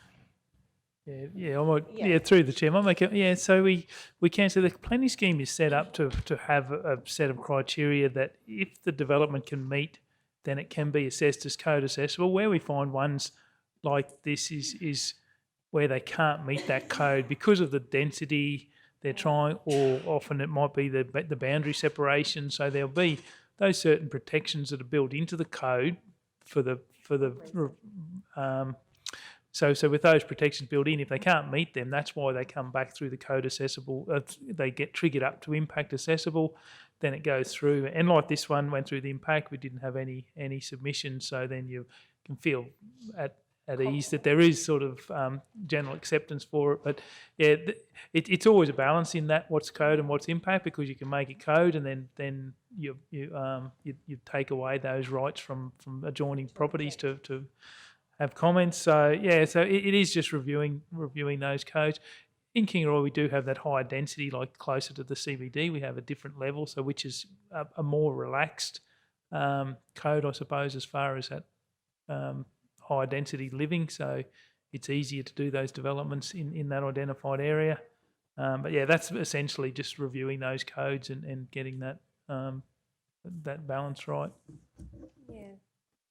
Yeah, thank you. Certainly keen to lean in on that, because I think more infill development like this is a really great outcome, particularly in the current housing crisis. You know, if we can use existing infrastructure to get more density and have more rooftops and essentially more places for people to sleep at night. I think that's a really great outcome. So certainly supportive of this recommendation here, but I think it is something maybe I'd like to better understand around if there is anything we can do to, you know, strike that balance. And the answer very well may be no, but I just think this is a really exciting opportunity, and I know there are many more in our region.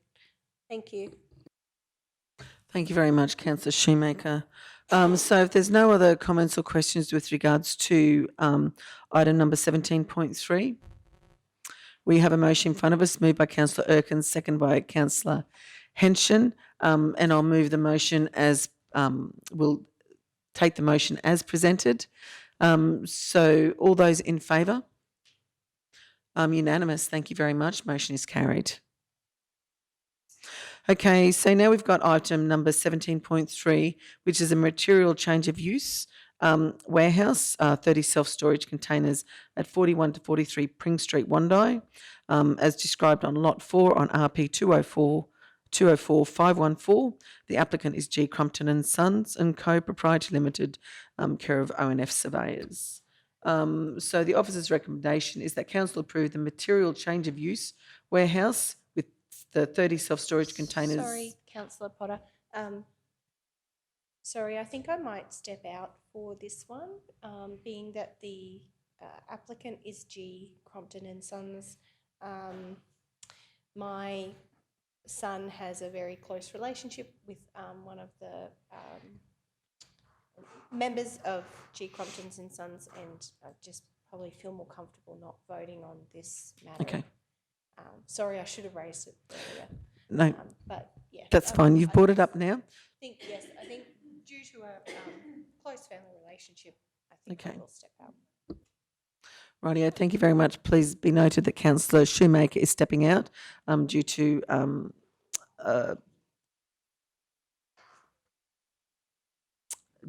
what are we going to say,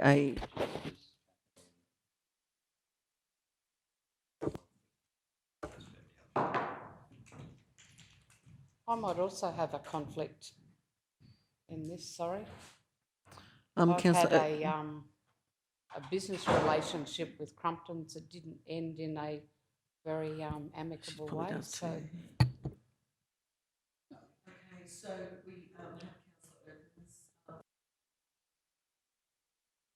do you plan on leaving the meeting as well? Sorry, yes. yes, I do. Okay, thank you, Councillor Erkins. Okay, so we have Councillor Erkins leaving the room now. So that actually doesn't leave it with quorum. So I will hand over to the CEO too. If you wanted to have lunch, now's probably the time while we sort this out. So should I bring everyone back? Yeah, bring everyone back in. and we can Councillor sort Erkins, this. do you want to bring everyone back in? We might. So we might do a vote to go for lunch. Okay, right.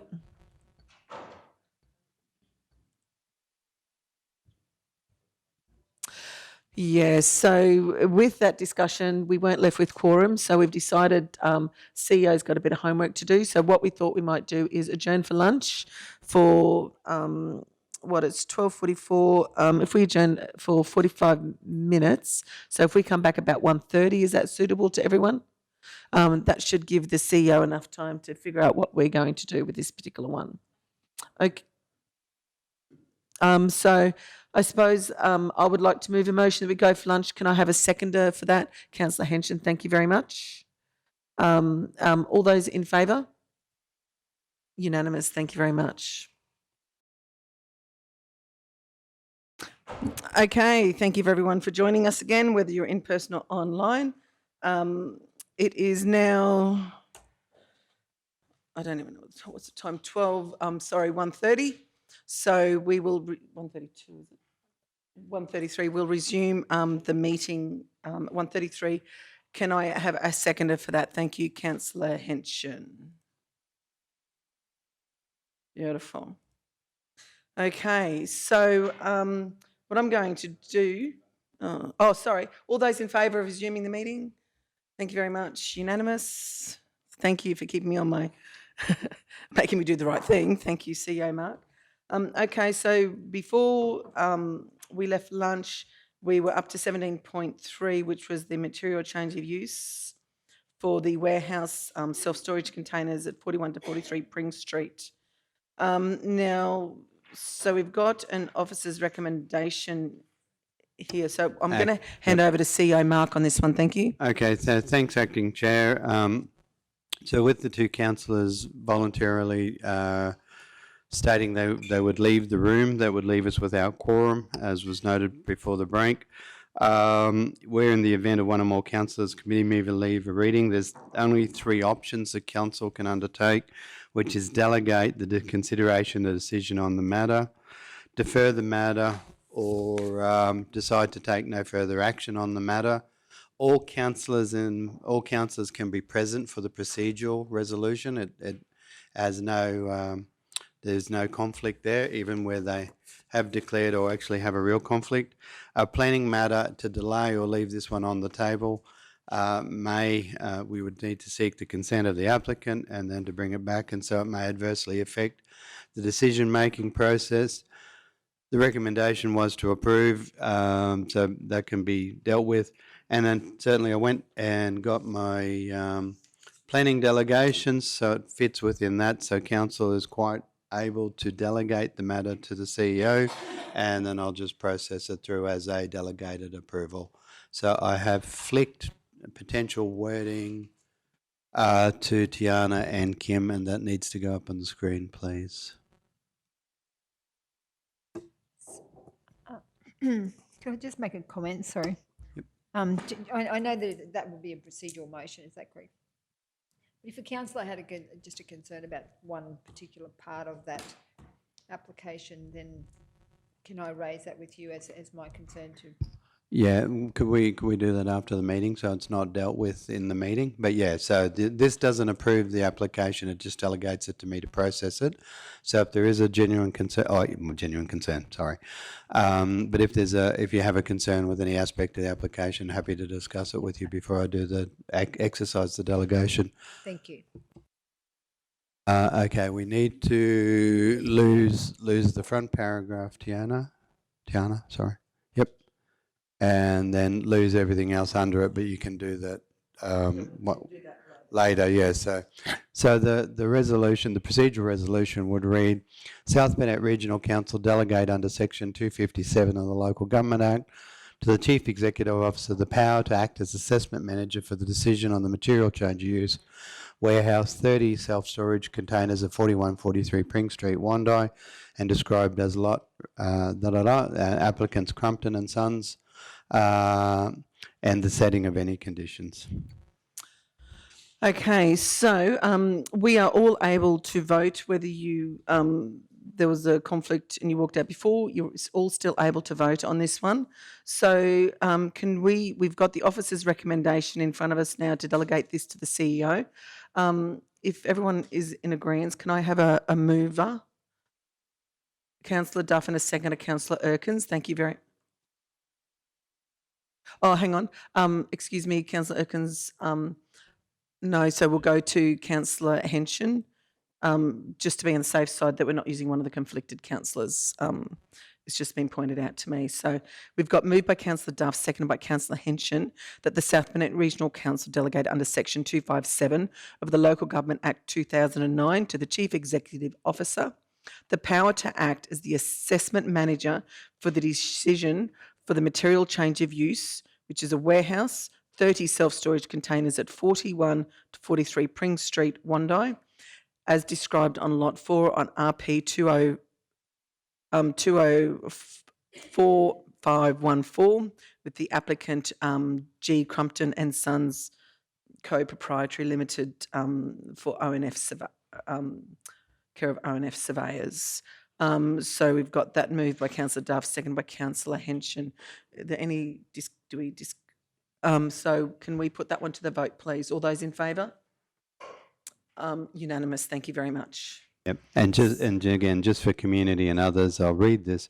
All councillors and all committee members were councillors today, including the conflicted councillors, may participate in deciding or to delegate or defer a matter. So there is no conflict in the procedural.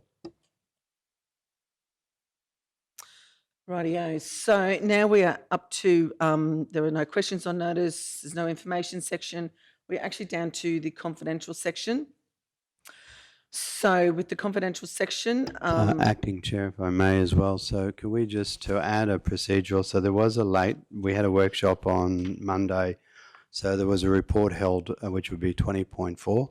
Could we just have a procedural resolution at the front of the confidential section that 20.4 be dealt with, or the late report be dealt with in the confidential section, please?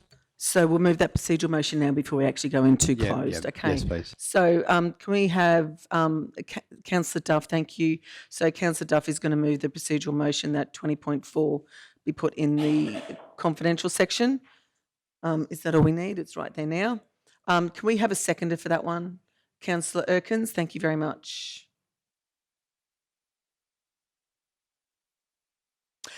So all those in favour? Unanimous, thank you very much.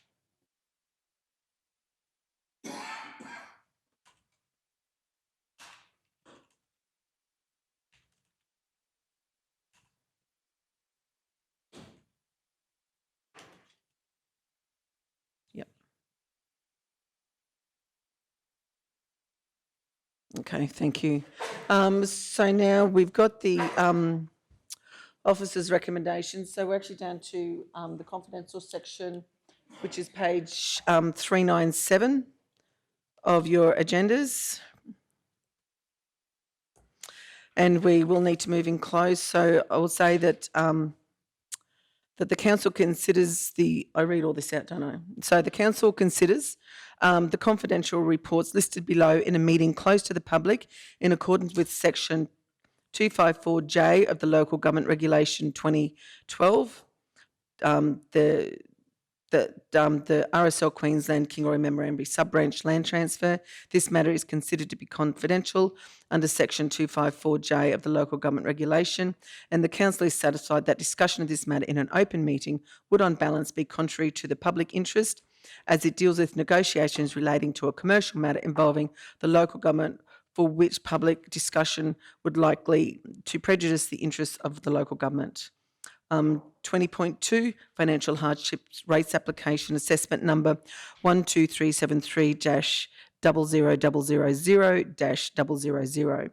This matter is considered to be confidential under section 254J-D of the Local Government Regulation, and that council is satisfied that discussion of this matter in an open meeting would on balance be contrary to the public interest, as it deals with rating concessions.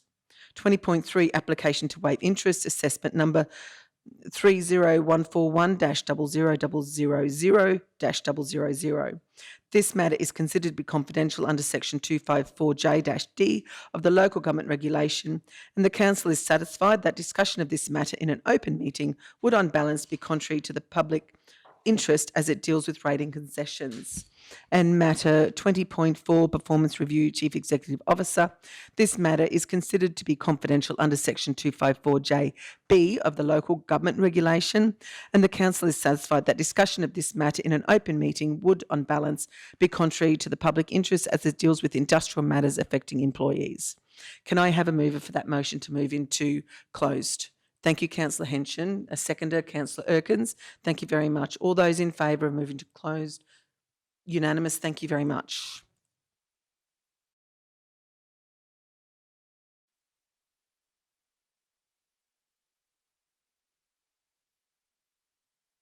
We covered item 20.1, which is a application. So we've got a motion here to say that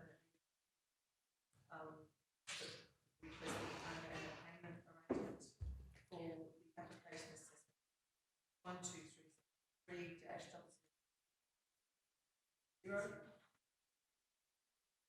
Councillor Potter? Yes.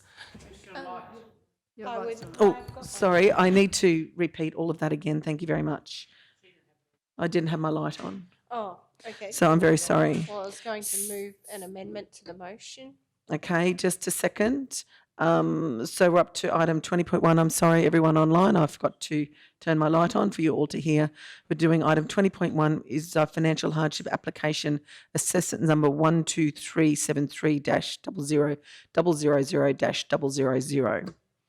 Councillor Shoemaker. Thank you, Councillor Potter. I'd like to, further to our conversation, I'd like to amend the recommendation here, just to, Shoemaker, if I may, the ladies and I just had if this was Perfect, going to thank be, you. can we just chuck an alternative up for your yes, consideration? please.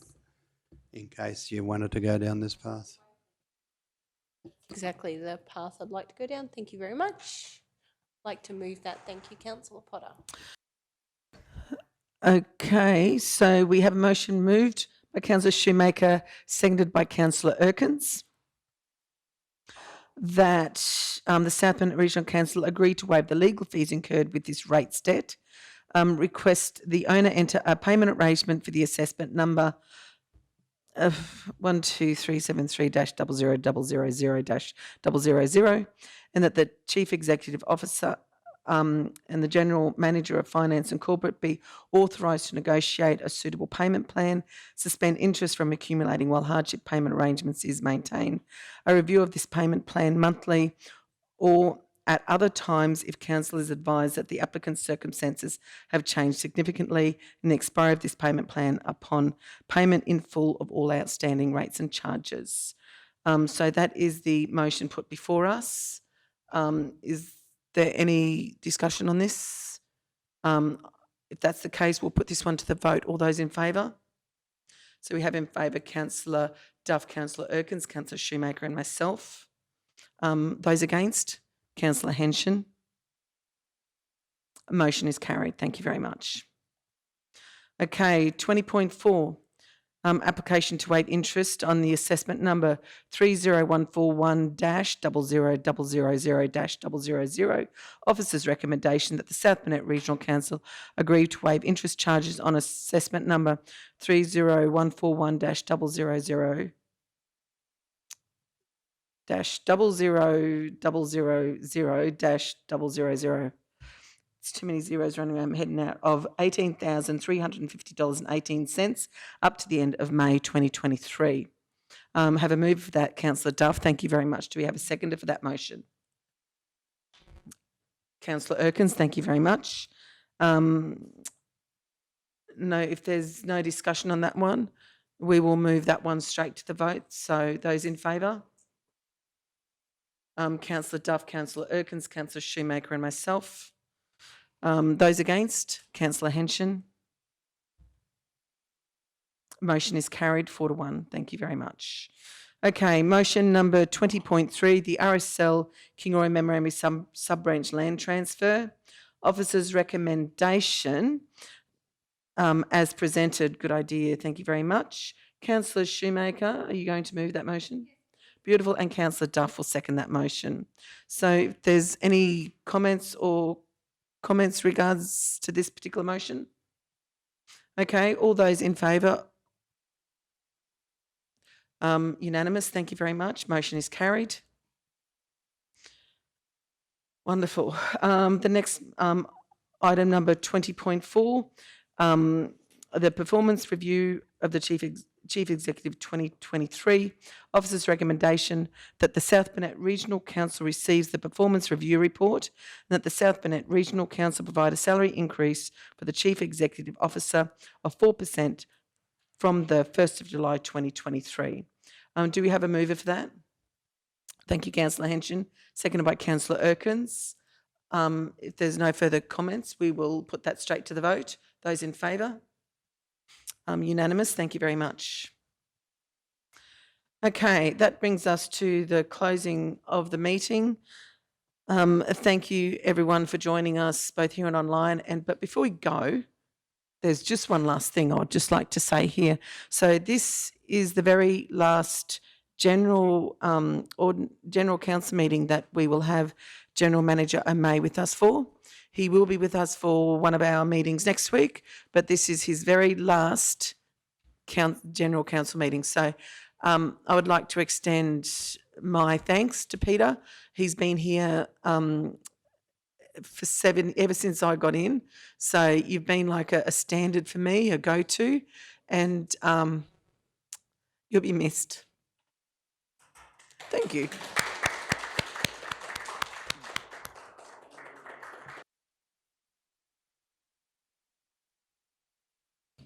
Right, now, we might close the meeting now at 2:30. Wonderful, and have a great rest of the day.